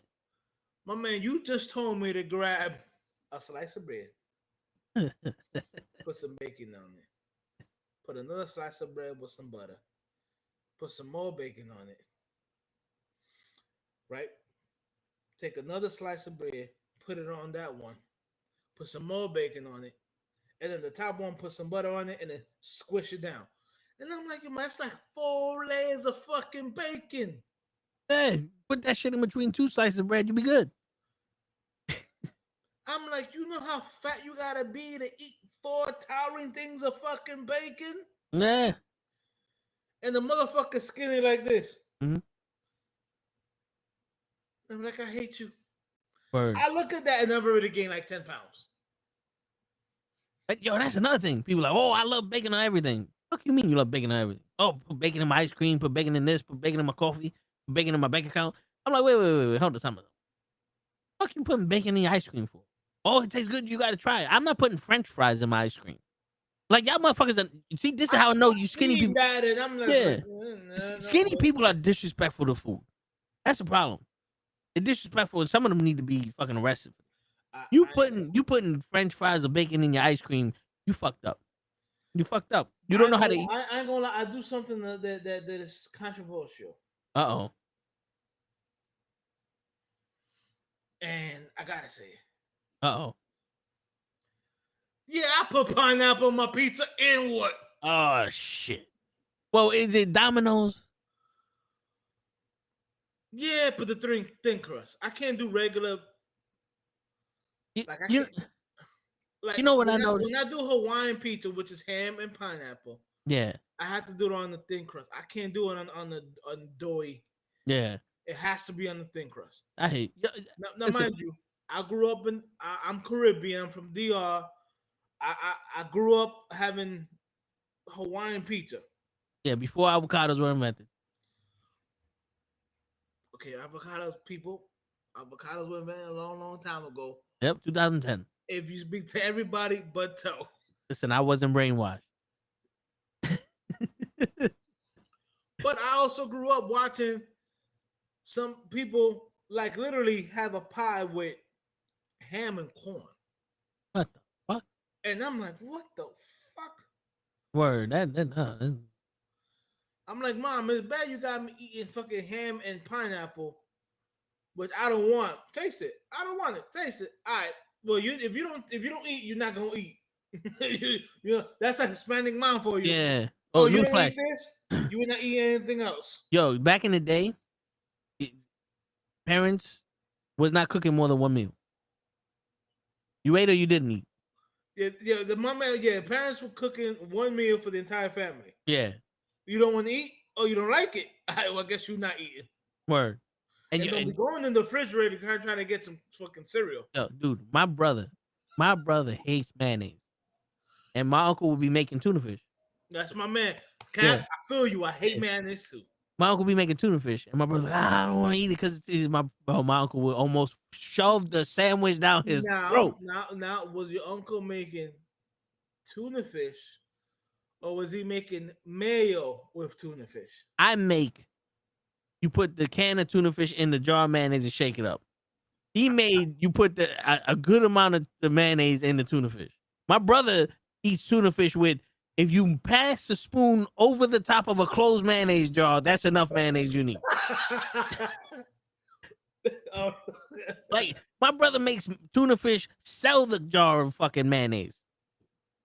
All right, look. I'm not a big mayonnaise fan. Like, the only thing I put mayonnaise on, but might be tuna fish. Might be, but it'll be like the whole can, and it'll be like a teaspoon. That's it. But most of the times I just eat it straight out the can. I can eat mayonnaise straight out the bottle. No, I'm eating tuna fish straight out the can. Nah, if you Will Levis looking motherfucker. Yo, dude, I'm telling you, You and Will Levis will get along, because my man would dip a banana in a jar of mayo. the fuck? What the fuck was that? Yo, his screen just flashed at him. Yo, but dude, I'm telling you, like, if I get a sandwich, right, from the bodega, and I bite into the sandwich and the mayonnaise don't drip out the back of the sandwich, I feel gypped. Like, yo, you ain't putting enough mayonnaise in. Like, you making me eat this dry ass sandwich now. I suffered through, like, I had to suffer through sandwiches because, you know, I got acid reflux. But sometimes when there's no lubrication in the sandwich, it's hard to eat the motherfucker. You know what I'm saying? It's hard to eat the motherfucker. And I be sitting there, you can ask Chris, I be sitting there, my eyes be watering up, I can't breathe. It's like, what happened? I can't, it's stuck here. There ain't enough fucking mayonnaise in the motherfucker to eat this shit like a man. You trying to kill me. Salami ain't fucking, that shit dry. You like, fuck that. Yo, fucking Show tried to kill me on the way to Florida that one time. He bought me a McChicken. I ate the shit, and I'm like, yo, they ain't this nothing but lettuce in this shit. I was like, where the drink at? He goes, oh shit, I left it in the car. I'm like, I had to literally swallow my own spit just to get it down my fucking esophagus. So if the mayonnaise don't drip out the back, there's a bitch made the sandwich. No, you wild for that, but all right, man. It's like shit. How you Mayonnaise. feel about Russell Wilson? He don't eat mayonnaise neither. Oh, I don't know what happened to Russell Wilson. He's a Oh, jet. oh. I mean, he's a giant. Oh yeah, there you go. I thought you were talking about Russell Westbrook. I don't know. My brain just went into Russell Westbrook, and I was like, "What happened to Russell Westbrook?" Because before the sandwich talk, we were talking about basketball. But yeah, no, it's all good. For what? Now you're gonna walk away because Russell Wilson is a giant? Kryllzzz, Jalen Hurts is still your starting quarterback. Oh shit! Shots fired. I know. Word. But yeah, man. My man said that shit got a drip. Hell yeah. Like sometimes I'll be sitting there like, if a woman ever saw me eat a sandwich, they'd get turned on. You know what I'm saying? I make love to the motherfucker shit. That's why these new women, they don't understand make a nigga a sandwich. It's more beneficial for y'all to make me a sandwich than for me to have the sandwich. Because you probably don't know how to make the fucking sandwich. I gotta eat this fucking bullshit ass sandwich, and then I'm gonna go home and buy Coca to make myself. Sitting, you make a sandwich, 2 slices salami, 2 slices of cheese, 2 slices of ham. Like, bitch, What the put 3 or 4 slices in that motherfucker. We ain't shit. The tariffs, baby. Think about the tariffs. It's all about the terrorists, baby. You know what I'm saying? Shit. Danny Dimes was a quarterback for the Giants. Put some more fucking slices on. Fucking Democrats. Fucking Democrat. Fucking You know what I'm saying? weirdos. And I am a Democrat, so I can say that. And my best friend was a I Democrat was. too, so it's not racist. Switch sides. He's on the strong side now. Left side. Strong So, yeah, how side. you feel about Russell Wilson, bro? I'm okay with it. He's been calling it. He's been saying he'll rather have Russell Wilson than Rodgers. I'd rather have him than Aaron Rodgers on my team. You bugging out. Yo, Rodgers still hasn't picked the team. Have you seen Rodgers the last 2 years? He was in the Jets. The Jets were supposed to win the And Super that was Bowl. only 1 year because the first year he was hurt. No, No. he walked off the team. He did not get hurt the first year. He saw that offensive line and said, "Oh, my Achilles." I mean, Just- that's funny, but in reality, he got hurt. No, I was there, Krills. I don't believe it. He's just turned around and said, If They want me to man, win. he I'm literally- going home. Dude, he Yes, was fuck. on the floor. He stood up, took a step, looked around, and said, "Oh, my Achilles." Stop it. I mean, you wouldn't know what that feels like. Shit, it feels like a midget rubbing your balls.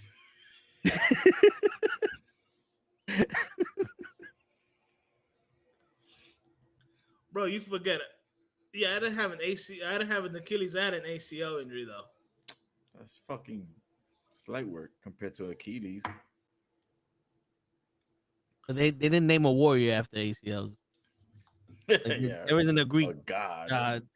Bro, all I gotta say is look at the fucking game But film. didn't And I know Aaron Rodgers had the best season as a Jet?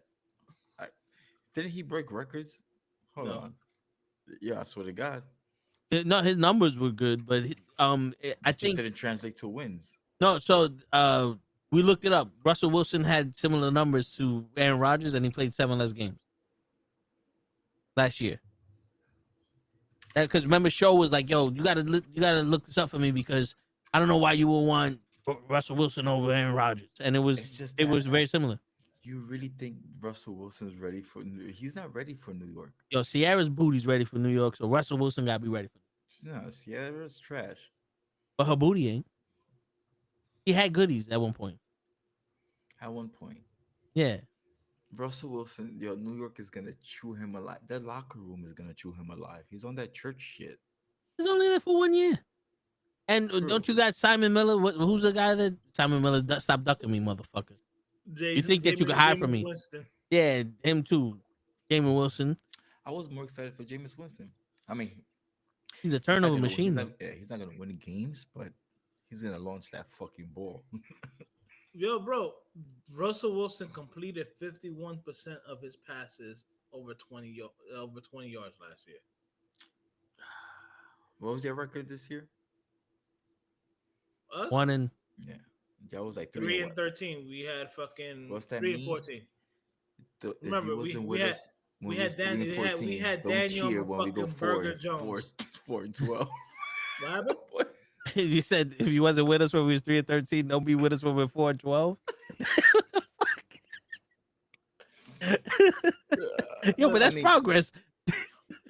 It's that the Giants are rebuilding, so it's hard to crack jokes on them right now. You're supposed to suck while rebuilding. That's all right. Your quarterback is still Jalen Hurts. I don't care. I got a better team than my quarterback, so I don't give a fuck. What? The quarterback is still Jalen Hurts. I still got that defense. All right. That No, was not so number much. one. What you mean not too much? What you Not so talking about? much. You lost a lot of your edge rushers. That's fine. We still got Jalen Carter. I don't care what Yeah, happens. just wait until Justin Fields get on the field Ooh. in green. It's funny. Both Steelers quarterback went to New York. Yeah, and the New York quarterback's trying to go to the Steelers. Collusion. That's right. And yo, Rodgers trying to go to the Steelers, ain't he? But he's trying to pick the perfect prom date, I guess. Yo, my man Rodgers is up to like him he's to doing pick? the same thing he did with your Jets. Yeah. Where he was just backing up until He should go to the Steelers because he'll have a better coach. But you With you Mike know Tomlin. what I was saying all last year is like, yo, I find it funny how it took him so long to sign with the fucking Jets and then he does nothing with us. He don't win games with us. He don't even lead the fucking team. He should have And then stayed with the Jets. he- Yeah, bro, to be honest the with you, Jets did not want him anymore. The Jets were like, Not the yeah, Jets. you can Aaron Glenn didn't want him. There's a difference. listen, he's my coach. I didn't want Rodgers either. Not after he took a knee after 3 plays. No, the front office did not want Rodgers. Yo, because he started a lot of fucking problems. And the thing is, like, you notice the minute Aaron Glenn got rid of Rodgers and made those little signings, Yeah. they were Aaron quiet. Rodgers ranked number 3 in franchise history with the stats he had with the Jets. I would have kept him. Well, I mean, come on, that's He compared had to who? He had the third best Dude, stats. that's compared to Vinny Testaverde, Chad Pennington after he blew out his fucking shoulder, fucking Aaron Rodgers' worst Zach year Wilson. ranked number 3 in franchise history. Dude. That's not That's saying much. crazy. That's not saying much. Krill, sometimes that's like beating Logan Paul and the basketball. numbers don't mean anything if you've lost the locker room. He lost the locker room. I don't know. It was more than Rodgers because the defense wasn't playing the defense that should have been playing. Dude, I think Because the defense wasn't playing. The defense knew that they were gonna have to play the whole fucking game because Aaron Rodgers was gonna go in and 3 and out. I've never seen Aaron Rodgers have so many more 3 and outs than I did last year. I don't know. How many did he have? He had 28 touchdowns. Right, but shabby.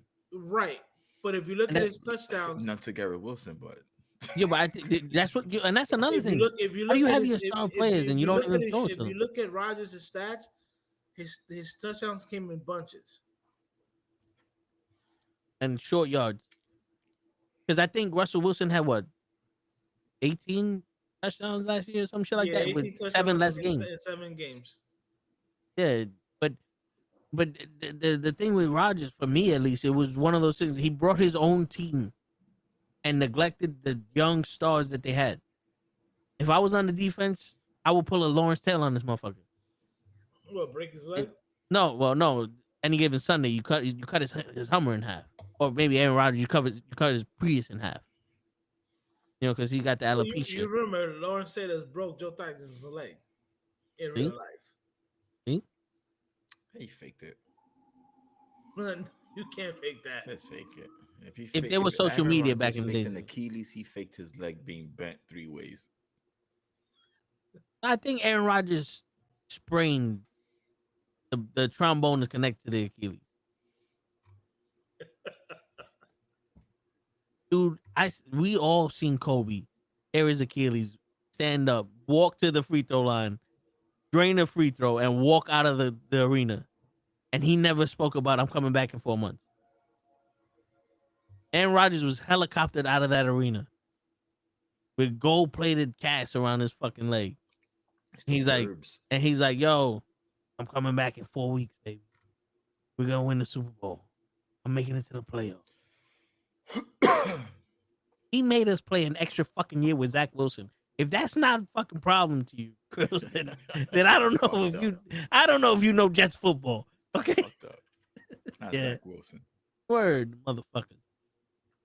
Aaron Rodgers is the reason why everybody's blaming the New York Yankees for those bats. Because Aaron Rodgers? Yeah. The Mets, they hit a home run the other day. It was the Yankees' fault. You hear about the bat shit, bro? Yo, what's up with this torpedo bat? They were using that shit last season. Right. Like other teams, like other players are using it. So basically it is the mass of the bat is where you make the most contact with the ball. And since it's closer to the way you grip the handle, your bat speed is faster. And they were saying that, I think, who's the dude that just went to the Mets from the Yankees? Soto. They were saying that Soto's bat speed was like I think 3 miles an hour faster than the second fastest bat speed with that bat. And it's like you got a faster bat speed and you got hitting the ball with the mass of the bat having the biggest mass. Whatever and makes baseball more exciting. I'm with it. Yeah. But someone developed that shit last season or 2 seasons ago and people were using it. Now that the Yankees are using it and they got 9 home runs, all of a sudden the Yankees are cheating. Aaron Rodgers That's word on town? That's Yeah. word around town? Well, that's what the fans are saying. The league is like, yo, bro, this is within the parameters of the bat. I don't see a problem with The it. bat has to be within 41 inches, and the thickest part of the bat has to be within 2 or 3 inches. And so they made a bat that fit the parameters. And yo, Aaron Judge doesn't even use that bat, and he hit 3 home runs that game. He's just the people that were playing suck.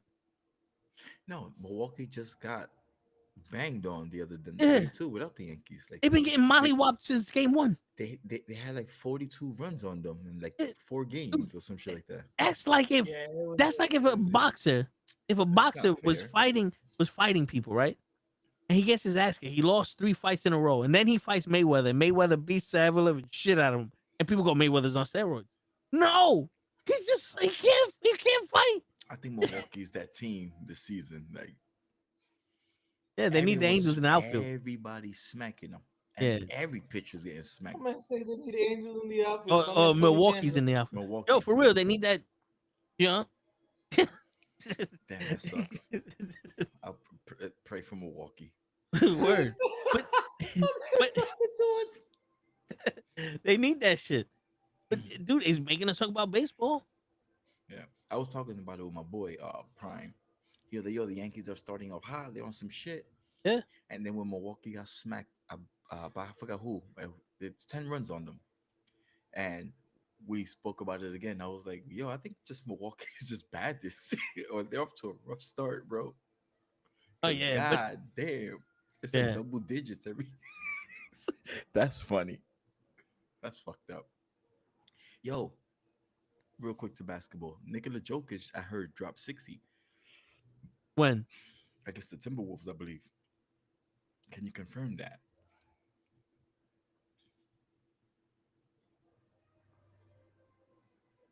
The hell let's you see, watching? 60-point triple double. You watching some shit. Yeah, Wolves spoiled Jokic 61-point triple double in second overtime. Oh damn. Oh, yeah, he Oh, lost it's though. second overtime. Okay. Yeah. Yep.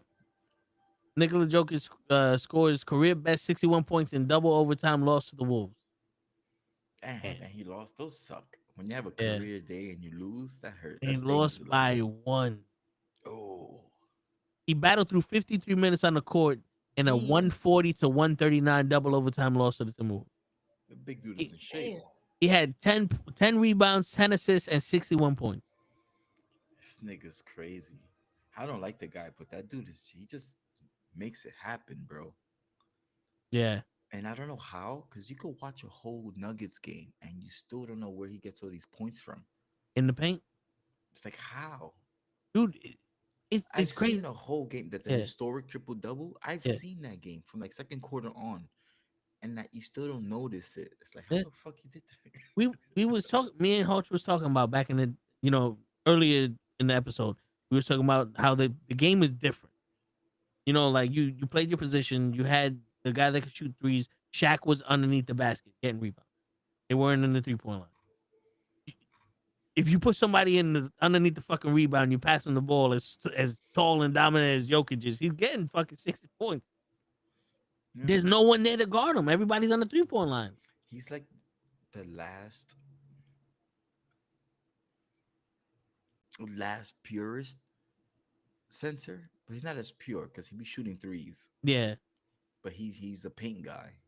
He lives off the paint. Like centers don't do that anymore. Yeah. Which I never understood why you need. They're like someone- a 4.5. They're not a 5. Yeah. They're like a 4.5. Like they just stretch it out. Yeah. Like I never understood why you need somebody to play every fucking position. Like I get if you got like LeBron James is 6'8", 6'9", he should be able to once in a while go guard a fucking center. But You're that's what tall I'm enough saying, to do though. it. That's the evolution of these Yeah, humans. but These centers my- now, yeah. they're 6'8", running crazy. Michael Irving Johnson was able to play center because he was that tall, but he was a point guard. But we didn't need Steve Kerr playing center. Just be out there and shoot the three when Jordan gave you the ball. And Rodman, you go get the rebound. These kids these kids are freaks nowadays, bro. Also, They're not the same. one of the things we were saying is that these coaches are letting them do that. As good as a shooter Reggie Miller was, the coach ain't letting him shoot from half court. Right. They ain't letting him shoot It's from half court. it's a bad shot. Yeah. Period. It don't matter who takes it. It's a bad shot. It's a bad shot. Steph Curry makes a lot of bad shots. That's what makes him special. It's not a high percentage shot. Why would you take it? Now they got kids warming up to play their games from half court shooting. And you They can't make a layup, but they're shooting fucking from half court. you know it. The game changed when Greg Popovich can't play fundamental basketball anymore. He's getting eaten alive, bro. 'Cause Well, Greg Pop is killing yeah. fundamentals. Like you gotta hit the backboard, nigga. Yeah. There's no net. But Hit the backboard. who's on his team that can play that style? You had Duncan for a long time that was the master of Mr. fundamentals. Fundamental, He yeah. was the man dictating the game. Then Kawhi Leonard, he could do it, but I guess his hip was like, yo, bro, I'm not. No, I'm it's not doing that. unfortunate what happened to Kawhi Yeah. because he was on his way, and then legs, Sure. knees. Yeah, but Injuries are real, man. then he went to the Raptors and he gave it to the Warriors, Yeah. and then just fell off with the Clippers. I don't know what the fuck happened. 'Cause I guess you get rid of the owner and you're still racist. I guess I don't know. You know what I'm saying? I saw the documentary. but yeah, but there's not many people nowadays playing fundamental basketball. Nah, Oh, I don't think they can no. because The even in college you're not rules, playing fundamental. the game plans don't allow it to. Yo, all right, so Everybody's always fucking moving. yeah, let me ask you guys this question because I want to talk about college, and it's not about any specific team, but Oh I shit, was what's going listening on with to that? Peter Rosenberg and whatever the fuck he does. This shit. I'm bad with names, people. If you don't know that I'm bad with names by now, you haven't been listening for very long and just tune in every day. And you don't know me. Yeah, word. I barely know my name. So they're talking about these college players that fuck like they shit the bed in the tournament, right? And they lost, and they're going, yo, but they're getting paid. So do you sit there and go, oh, these kids are learning the game, it's okay, blah blah blah, or do you look at them as professionals, like, yo, you're getting paid, you got to be held at this higher standard, so now I could criticize you, like, you fucking lost. Why are you doing this? You know what I'm saying? What do you think about that? Now that they're getting paid, do you hold them as professionals, or do they still get the same safety net as being students?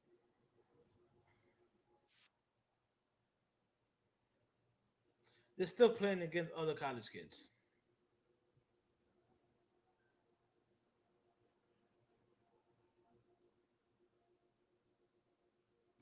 So you give them the safety net. They're still playing against them college kids, so I'll give them a pass. Because one of them was like, yo, once they started getting paid, I started looking at them as professional athletes. I mean, they should Uh, be looked at such because that's the end game, right? Yeah. They're getting paid to do a job. Once you get paid, it's a job. You're getting paid for your services, To win. Yeah. right? So, would I say professional athletes? Who can say that? Because some of these college kids are NBA ready. They just play in college.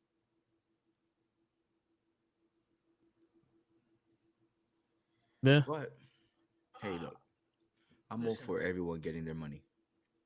So and I'm gonna be everyone truthful get paid. before I go get some water. The amount of money that the schools and the university make off these students is ridiculous. So yeah, some of these students should get paid. Are they getting paid well, I think they're getting or paid. are they Okay. getting like Let's look at how, Caitlin Clark money? I mean, in college, that's still well. That's still fucking good.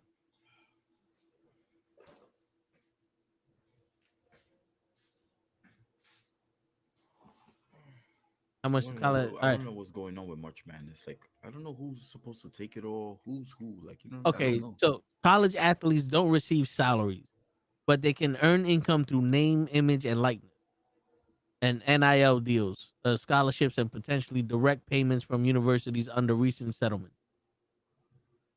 So, recent settlement allows participating Division One schools to pay existing and future players for an annual pool of roughly $20 million per school. Mm. Direct payments. Schools will now be able to distribute approximately 20.5 million to athletes using university funds for the next academic year. So they can throw $20 million at these kids. The University of Michigan signed its top quarterback to a deal reportedly offering 10.5 million over 4 to 5 years. The University of Michigan signed a Um, top quarterback to $10 million for 4 to 5 years. I mean, I guess the bigger the school, the bigger the budget. Like, It makes sense if you draw the crowd. yeah. It's like wrestling. If you draw the crowd, you get the paycheck, bro. So, according to NCAA, athletes participating in Division One and Division Two sports receive $2.9 billion in athletics scholarships yearly. Shit. A quarterback at the top ranked It makes college me can want to go back expect to about college. $800,000 in name, likeness, and image this season, and more than $1 million next. Roughly in line with Jesus Christ. $800,000 in college. Shit. I mean, yo, listen, I get it. I think sports players get paid way too much money anyway. Yeah. That's just my personal. No one deserves to get paid that much money for sports. What? It's not like you invented anything Yeah. or you're in technology or you're a scientist. What? Not even scientists gets that much. Yeah. I get it just for the simple fact that the TV broadcasters and the league makes billions of dollars a year off of these players. That's true. So to pay them They got the because like money yeah, you know what I'm to saying? pay. It's like it's not like a regular job. Like we're all employees of X and X makes billions of dollars a year, but they pay us like they don't make money. Yeah, yeah. And then they go, oh, but you got to think of this, this, and this. Like, oh, okay, so all these people that make half your fucking thing that have top of the line shit are getting paid hundreds of millions of dollars, but I got $15. All right, cool. Mm-hmm. I'm starving every fucking week, but you good. As long as you're good, right? That's my mentality. As long as your kid gets to go to fucking college, I get to eat a cheeseburger once a week. Fucking cocksuckers. I mean, hey, who gives a shit, right? Yeah, to be honest with you. 'Cause that's the argument with the WNBA. With yo, bro. What's his name? Randy Spears, the black comedian that does the voices. Aaron Spears. Aaron Spears. Yeah. Yeah. He was talking about Reese, Angela Reese. yeah. I keep sending you the Yeah. TikTok videos. He's like, yo, she moves like a baby giraffe, and there's like, He- bang! he- Yo, all those misses, bro. That shit Oh, was so funny. In my head, I'm sitting like, She's yo, I doing could have. those to get paid. Yeah, I'm like, yo, I could have been a fucking professional women's basketball player. We can join the team tomorrow, and we'll be Yeah. okay. I'll Word, come off the bench, but word. we could drop buckets. My man made a compilation of her getting called for walking, for traveling. And I'm like, yo, do you not know that you can't bounce on both legs and rotate on both legs? She sucks. She just Yeah. took advantage of her clout with the beef she had with Caitlin Caitlin. Clark in college. Yeah. Remember, it became racism because she was talking shit to her, gave her the L because she knocked off Caitlin Clark, I believe, in the playoffs or something like that. Well, the way it was is that Or in the back in tournament. college, Angel Reese beat her, I think their sophomore year or whatever. But their senior year, Caitlin actually won the national championship. Hmm. So they have like a history. But for Angel Reese to say that she is just as good at Caitlin Clark, she tripping. Or she deserves millions. They can't afford to pay them millions, Yeah.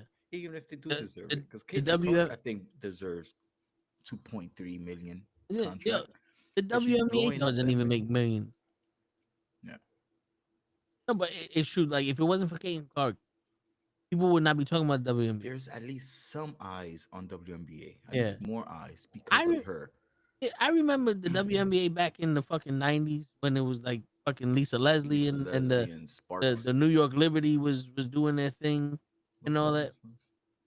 The LA Sparks was the ones that won the championship like last season or 2 seasons. There was another crazy girl.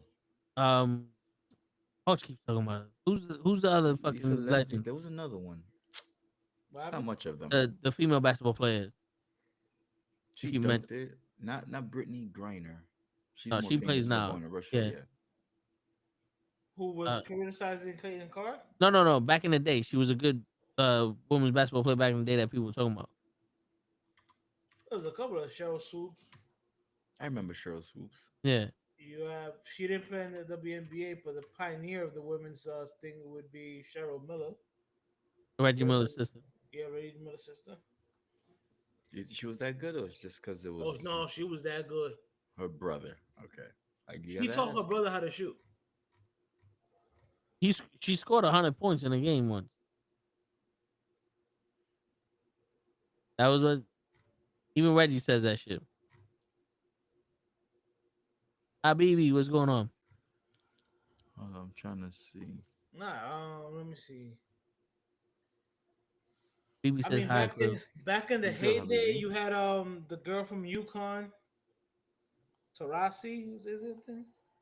Diana Taurasi. I'm in the Hall of Fame list, bro, and I don't know not one. David Stern. Wait, Lisa Leslie. I know Lisa Leslie. Yeah.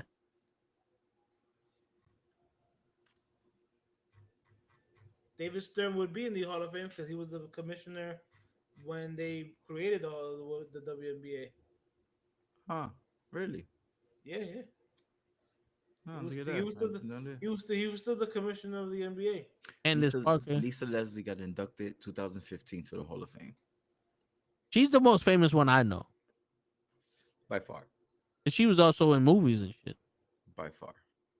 Isn't she commentating in the NBA? Yes, I Yeah, think right? so. That's her, right? Yeah. Which one is the white mama? That's Diana Taurasi? No, right? The one that was at the Kobe's funeral. You might be muted, Hutch. I didn't hear a word you.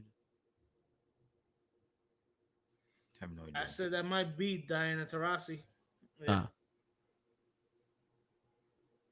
Because I'm looking up like the famous Teresa Witherspoon. Yeah, she played for the Liberty.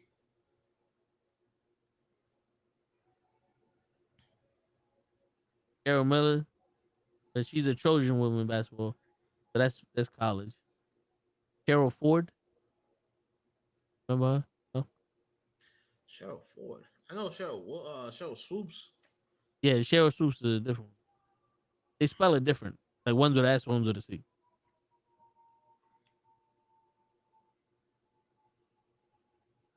Maya Moore.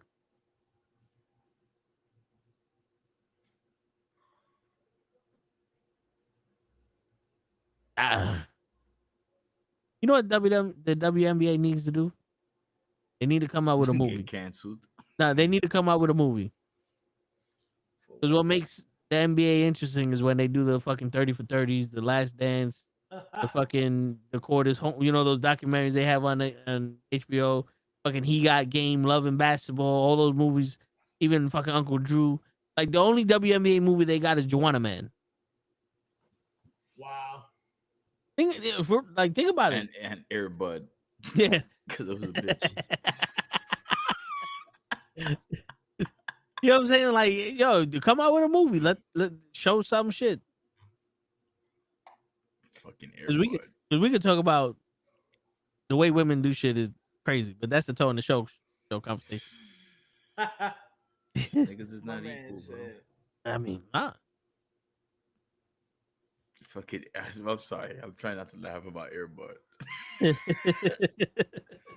Hey, we got Space Jam. That had Lola Bunny there. That's kind of close. Yeah. Don't call me babe. Don't call me hot. Yeah. Fucking Lola. Word.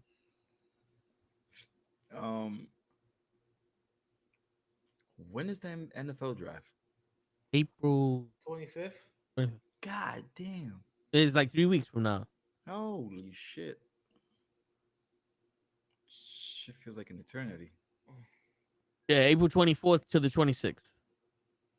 The 24th counts only. Yeah. The 24th and half of the 25th. Yeah. Then after that goes to like the 4th round, 5th, 6th.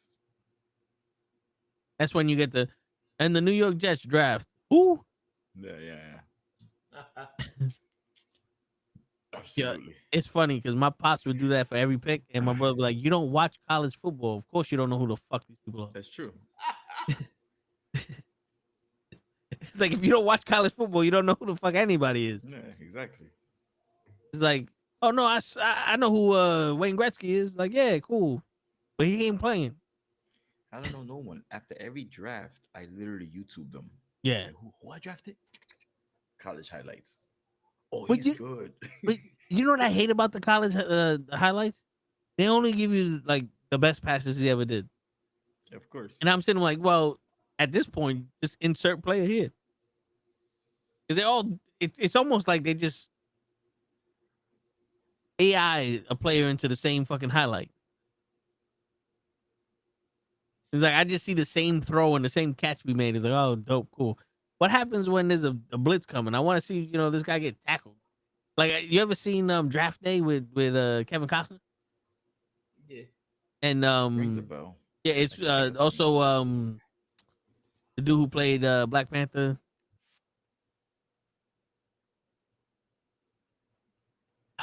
Chadwick Boseman. He's in it. Also, he's a defensive player in college. and they're talking about the draft and all that bullshit. Like he's telling him like, "Yo, look at this quarterback." He's like, "Yeah, this dude's nice." Like, no, look what happened to him after I fucking sack him. Next play, he throws a ball on the floor because he's scared that he's gonna get hit. He's like, "Oh shit, this kid's scared to get hit. Now we can't do it." Like that's what I'm looking for. You know what I'm saying? Like, yo, I want to see those intangibles. I want to see what happens when you spray that motherfucker in the face with mace, and you tell him that LeBron James is mad at him. I want to see how he plays after that. You know what I'm saying? I want to see how he plays after Stephen A. Smith used the word fucking atrocious. You know? Like, I want to see how he spells the word there in his tweets. We had a whole discussion about that shit, girls. There's gonna be 4 different meanings for one word that should be spelled the same fucking way. It's just At this point, the English language is the dumbest shit in the world, bro. yeah. At this Everything point, about use America is the dumbest shit in the yeah, world. use context clues. At this point, you know what the fuck I'm saying. Fucking hate this country. Yeah. You said there and it's spelled like this. Did you hear there? Said use Cliff Notes. Yeah, no, but it's like, yo, you spelled there like this. Did I spell the way I spelled it wrong? No, so it's there, motherfucker, right? You know what the fuck I meant? So take the fucking cock out your ass and go home. Make some sleep at night. Yeah. Shit. Drink some battery acid. God damn, battery Oof, acid. my car seat has been shipped. My floor mat have been shipped. Everything has been shipped. It's time to go to work. Can't wait. Massive makeover. You see this, or you don't have the screen? Yeah. That's it. Up? I hope it fits, bro. Oh, if it don't, me and the seat covers are flying back to China. That's the problem with seat covers, man. I just hope they fit. They should. I put my car in there. Me too. But the seat covers are 21 inches, and my seat's like 21 inches wide, like where you put your butt at. Okay. I measured my car today. It's 19. So I said, Well, it I could have be like 2 just a extra little. inches to like maybe go around it. Yeah. You know what I mean? And the seat, so you probably shove some of it into the plastic. Right. So I was kind of happy with that. I said, I'll take 2 inches. I'd rather it be a little bit big. I could snug it in there. Yeah, you rather it be 21 than 17. Or 19. It'll be Yeah. like too tight to go right. So yeah. When it's coming, I don't know, but it's shipped. It's being shipped by sea. Hopefully no pirates take my shit.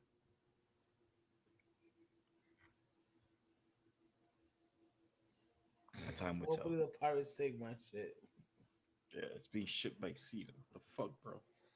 Be regular. Like send it by a plane or some shit. I did not get my package. Meanwhile, sitting right next to you. Mm-hmm. Trying to deck out my car this summer. I'm going with the Spider-Man theme. Oh, yo, that show. Did I tell you? I bought Spider-Man headrest covers. Oh, sweet. It's just not his eyes. It's just like the Spider-Man webs and shit. I put him on the steering wheel, and the seat covers are black and blue. So like that's his body and the head red. It's not gonna be Spider-Man, but just the colors. You'll know what it is. Loser shit. I know. Spider-Man mobile. I need a shave. I need to do all my shit. I'm getting little fucking fuck. So yeah, man. Fuck baseball. It started. Everybody's fucking watching every game. Like, come on, man. There's any mock drafts going on? Oh, you can find a shit ton of mock drafts. Yeah, it's about that time, right? Oh, dude, they've been doing it for months now. I'm curious. I like looking at those. I mocked the draft. They'll probably go with. Are they banning the tush push? No, only one team came up to it. Came up to it and was no. I don't think they should. It's stupid. Like, every other that's team actually could the do it. Like, Packers. The Packers was the one. it's only the Packers, right? Yeah. Yo, and Niggas are so stupid. it's funny. I'm listening to this also on the radio, Every and team should do that shit. they were saying that when they do the tush push, the other teams 76% of the time is successful. It's just that the Eagles, when they do it, it's 87% of the time is successful because they have the biggest offensive line. We have the biggest. We have the heaviest. Yeah, and they complain like, "Oh, I don't want to see fucking the tush push and all that other shit is rude." It's like, first off, here's the shit. Here's the shit. Stop it then. Yeah, that's what I was saying. It's been Like, stopped before. Because it's not like it's illegal where they're saying hike. They move the ball, and or he says hike, and the quarterback goes in front of the fucking center Yeah. in the end zone, and then he gives him the ball and it's automatic touchdown. It's like you still have an opportunity to stop him. Yeah. It's just hard to stop. What's next? We're gonna ban the fucking Hail Mary when a team gets good at it? Yeah. Right. When we get a player that's faster than everyone else and a quarterback that's super accurate and all they do is throw Hail Marys, now all of a sudden we should ban the Hail Mary? Mhm. I don't understand these fucking people. They complain that Crybabies. they're not scoring enough, and now they complain the way they score. This is football for you. If you're gonna change the rules, where the game can't be as physical, or you can't celebrate when you score a touchdown, or you can't catch the ball a certain way, or do this or do that, they have to go around it. Yeah. Players can't take steroids no more, so they made a new bat to hit home runs. I'm with it. I am too, because the best Whatever part is makes this game better. Why Yeah. not? the best time in baseball was the fucking steroid era. You heard about the new touchback rules? No. Now is up to the 35-yard line. Like in the kickoffs, and they kick it like out of bounds or to the touchdown, Yeah. they go to the 25. Now it's 35. So they're forcing you to kick it to give the punt returners a chance to run. Wow.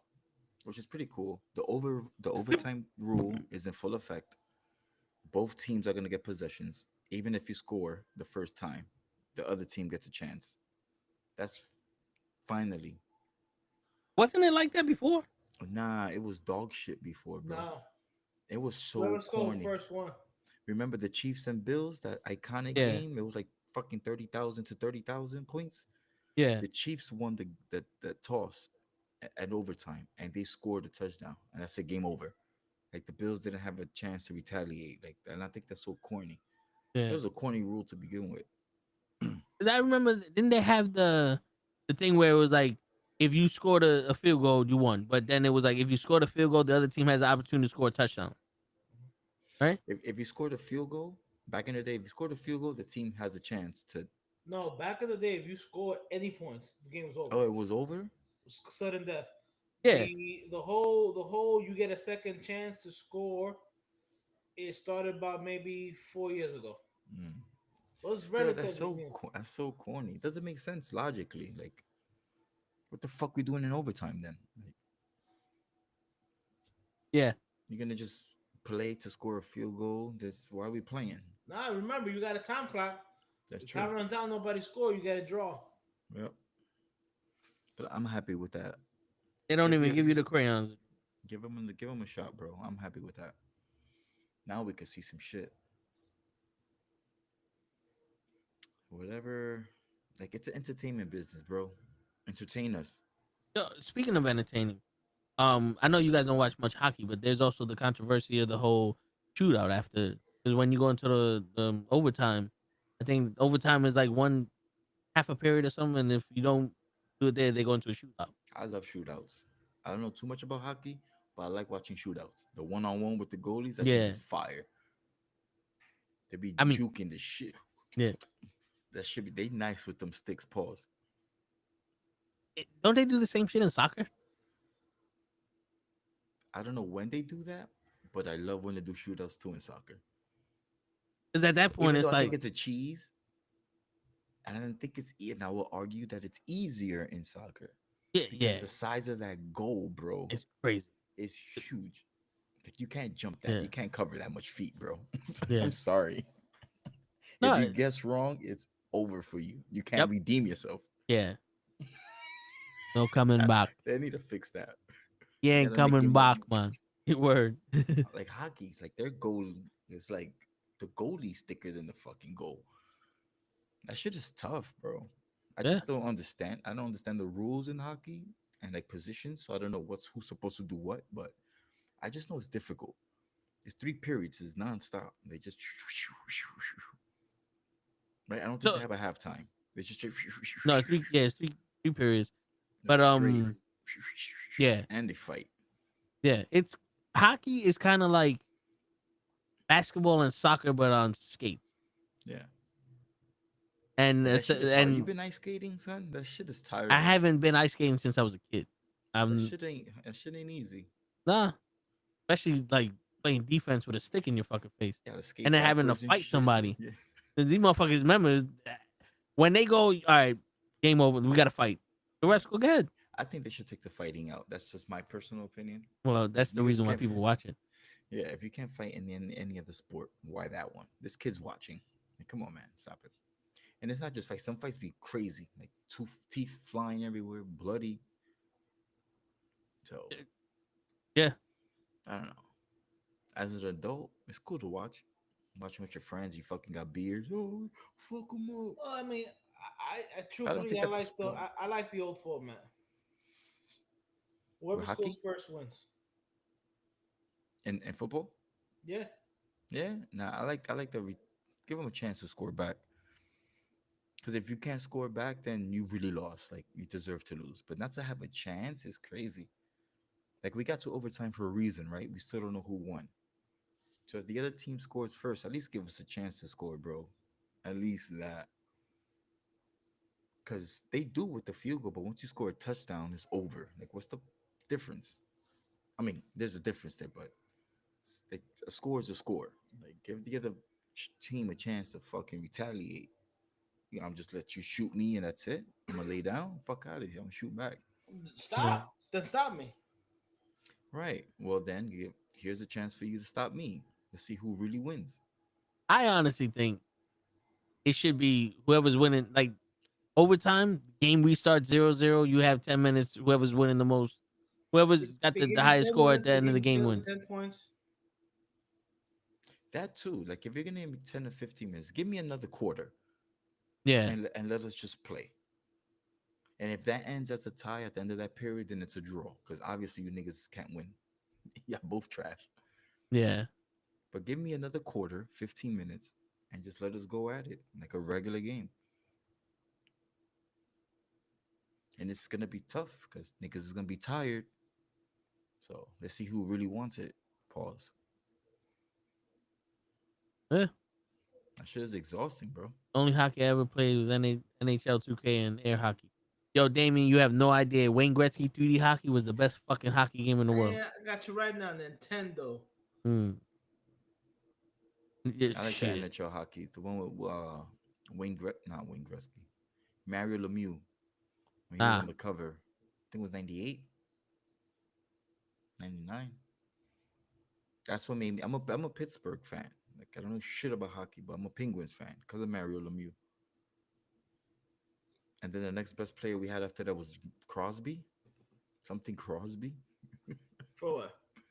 hockey, Penguins. Oh no, my man Crosby's great. But you had a lot of people. You had Crosby. That's all I know. Mario Lemieux and Mario I don't even know Lemieux. his first name. I know it's Crosby. I know he was a young Thundercat killing it. And I was like, oh, I like this guy. Yeah, he's the most recent one. But before him, Yeah. you had Jeremy Jogger. You had a couple of players. I just like Sidney Crosby? Sidney Sidney Crosby. Crosby, Yeah, yeah. yeah. I just like him. I like the Penguins. I mean, I still root for them. I don't know what's going on with them right now. Nah, I hear you. Like I root for them. Yo, it's funny. The Florida Thunder was my team because, and Wayne Gretzky 3D Thunder? hockey, the Tampa Bay Thunder, whatever fucking Lightning. It was Tampa Bay Lightning. Tampa Bay Lightning. There you go. See, that's I told you I'm bad with names, Damien. I picked I'm that team because I'm of a video Rangers game fan, too. So. Yeah, I picked my Philadelphia Eagles because of a video game. yeah. Joe Montana, Sports Talk Football. Dude, fucking I used to bust ass. with them. NFL Blitz, Jaguars. And I used to win. Like all the way around. I didn't even know Randall Cunningham was the quarterback. I just like, yo, this dude is nice. I like this team. I Word. just stuck. That's it. Simple. Fuck my Hutch is hometown. Hutch is over Fucking here like I used to play the NFL game with Atari. yeah Nah, with Bo Jackson. Tecmo Super Bowl. Come on now. With Bo Jackson. Unstoppable Bo. Yo, that's funny. You ever seen Peter Griffin fucking play? He's running from one side to the other side, the other side, Yo, running. my man, It's was like a this game cheating. right there. Yeah. No lie, people used to do that in games. But Bo Jackson was like that in real life. Yo, That real. dude was the best My athlete man, Bo ever. Jackson was a cheat sheet before there was a cheat code. Dude. And it was the Chiefs that fucked up the career. The what? It was the Kansas City Chiefs that ruined his career. It wasn't the Chiefs. Yeah. No, it wasn't. Who? Cincinnati Bengals. The dude that tackled him from behind? Was from Cincinnati. It was being the Cincinnati? Bengals, yeah. Well, fuck the Bengals. They took something great from us, bro. Popped his hip, broke his hip. That's it. Bro, the doctor said that he had never seen somebody hip pop out and then pop back in. His Yo, body no. was so brolic that his hip popped out. I said, no. It regenerate. He was Wolverine, bro. Yo, because of all them steroids, he had a healing factor. No, he didn't have steroids. nah, just Allegedly. yeah.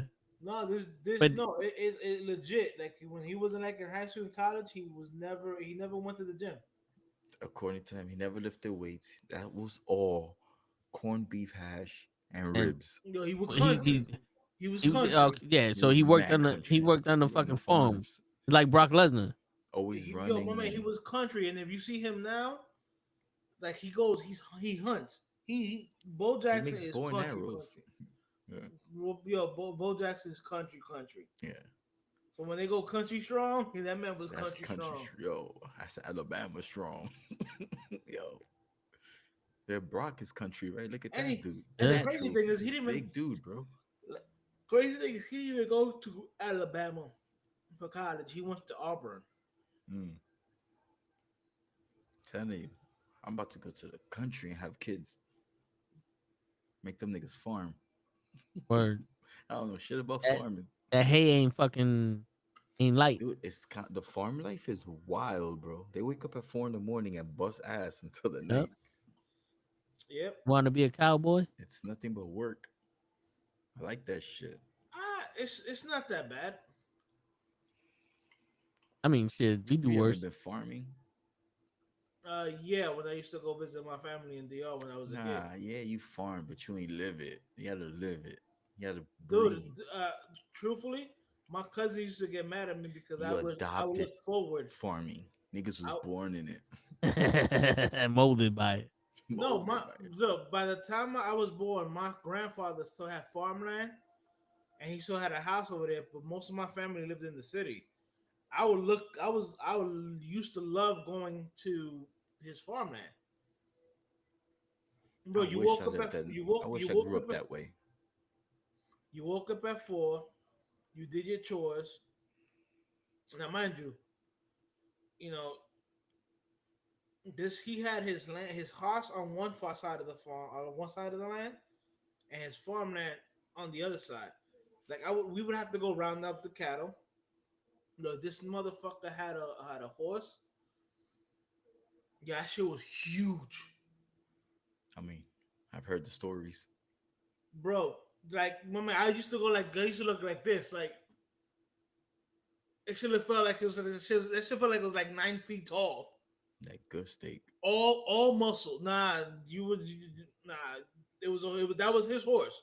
Like in town, when he was gonna go in town, he would put the saddle on the horse and he would ride that shit. Yeah, my grandfather was the only one who could ride that shit. He did not allow anybody else to fucking ride him. And that shit was crazy.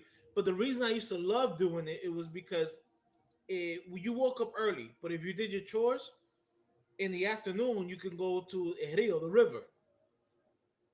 And I used to love that shit. Like I used to be okay with waking up at 4 o'clock.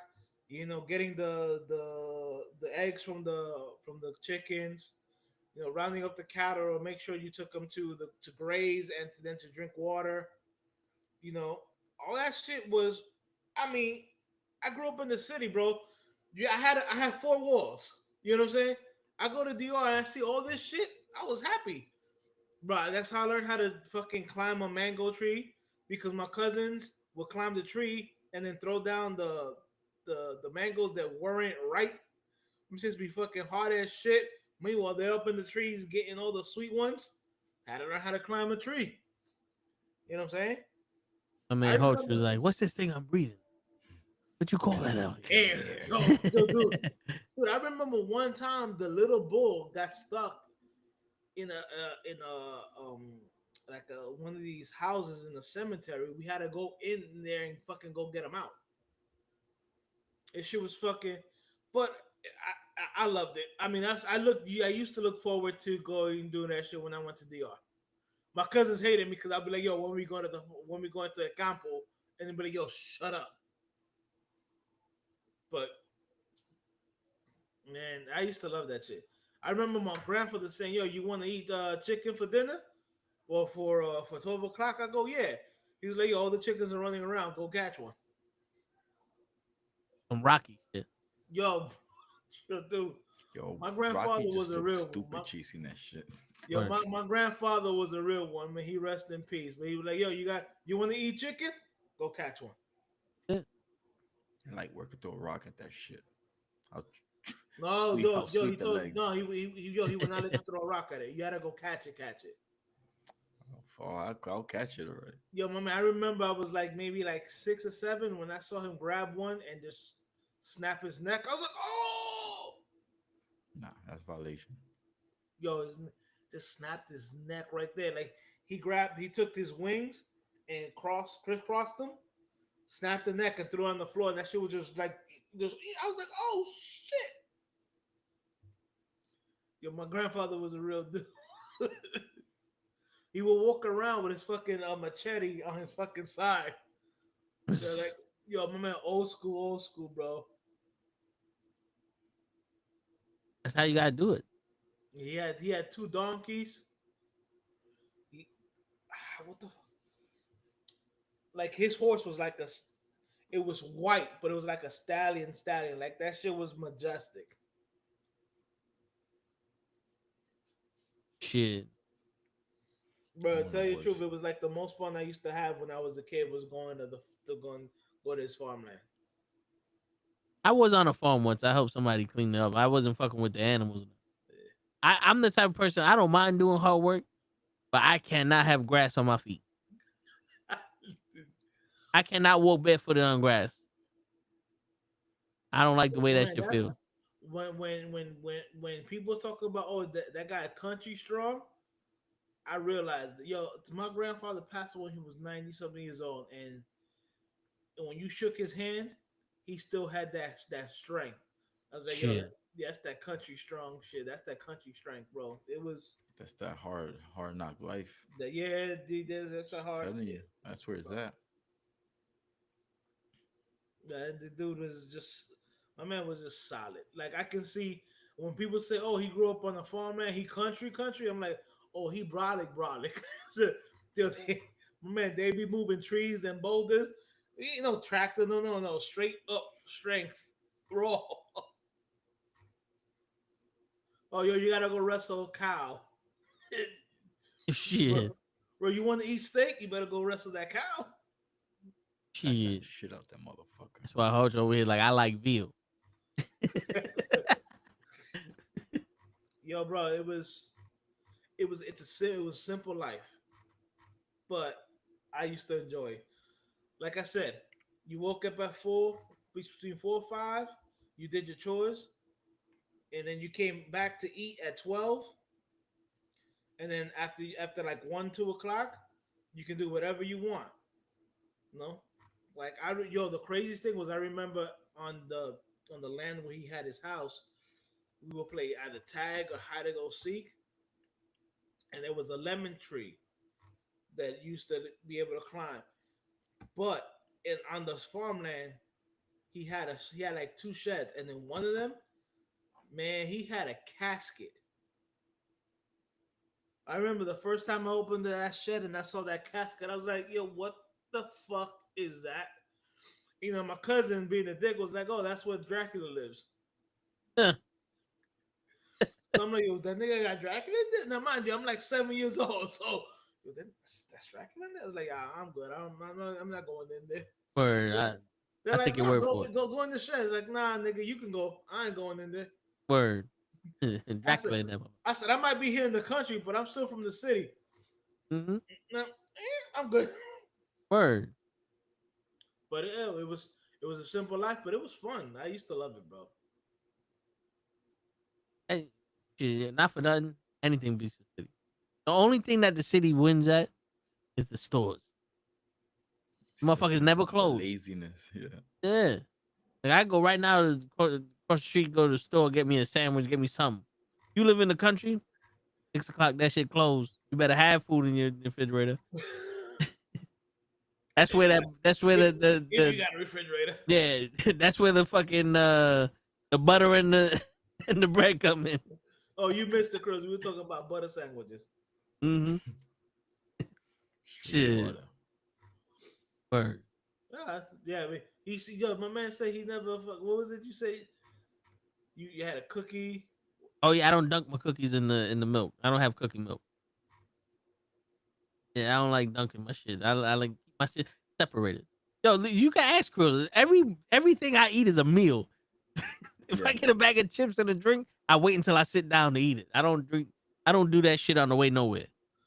I'll bring it to where I'm going. When I get there, then I'll eat it. So you ain't never ate a slice while you walked. Maybe once or twice ever, but nah. The closest I got to eating something walking was a hot dog. And I got that to hold me down until we went to get something to eat. Because a hot dog to me is a snack. Bro, I was walking with my nephew Matt, and he was like, we walked by 169th Street in Broadway. He's like, yo, Uncle, you remember that the diner? He goes, Remy's, that was right there in the corner. I was like, yeah, man, I missed that place. And he goes, yo, the pizzeria that used to be right there, which was Cuomo's Pizza. I'm like, damn, man. I said, why you do that shit to me? I feel like having the Cuomo slice, but I can't. If y'all grew up in Washington Heights, you know Cuomo's. I must have missed. I know Cornets. Yeah, he missed. Yeah, you missed it, bro. Cuomo's was the shit. Dude, I passed by Did you? Was it by Flacco's the other day? I was like, oh, that motherfucker's still here. He ain't going nowhere. I'm surprised the pizzeria is still there, bro. I ain't gonna lie. I'm surprised.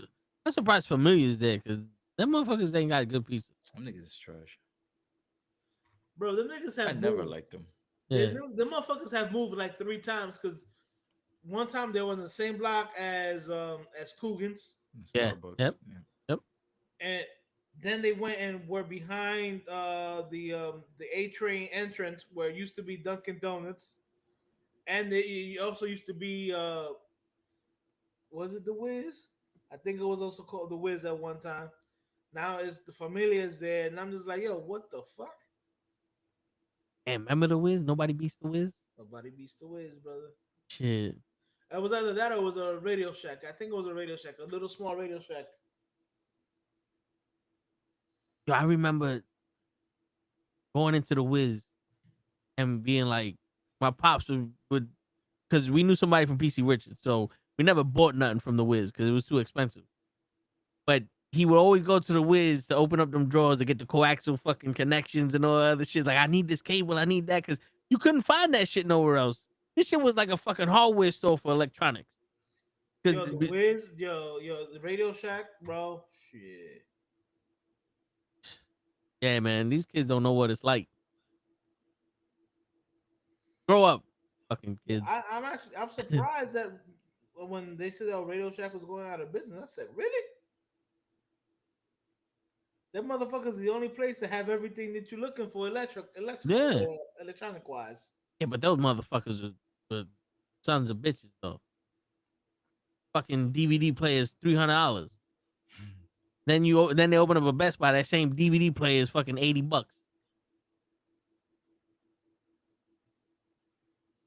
Then they sit there like, oh, you got to get the Sony GOTS, not the Zenith. The Sony got the best technology. My The man Zenith. said the Zenith. Yeah, Remember that shit? Now you know these guys don't know what a Zenith is. Yo, word.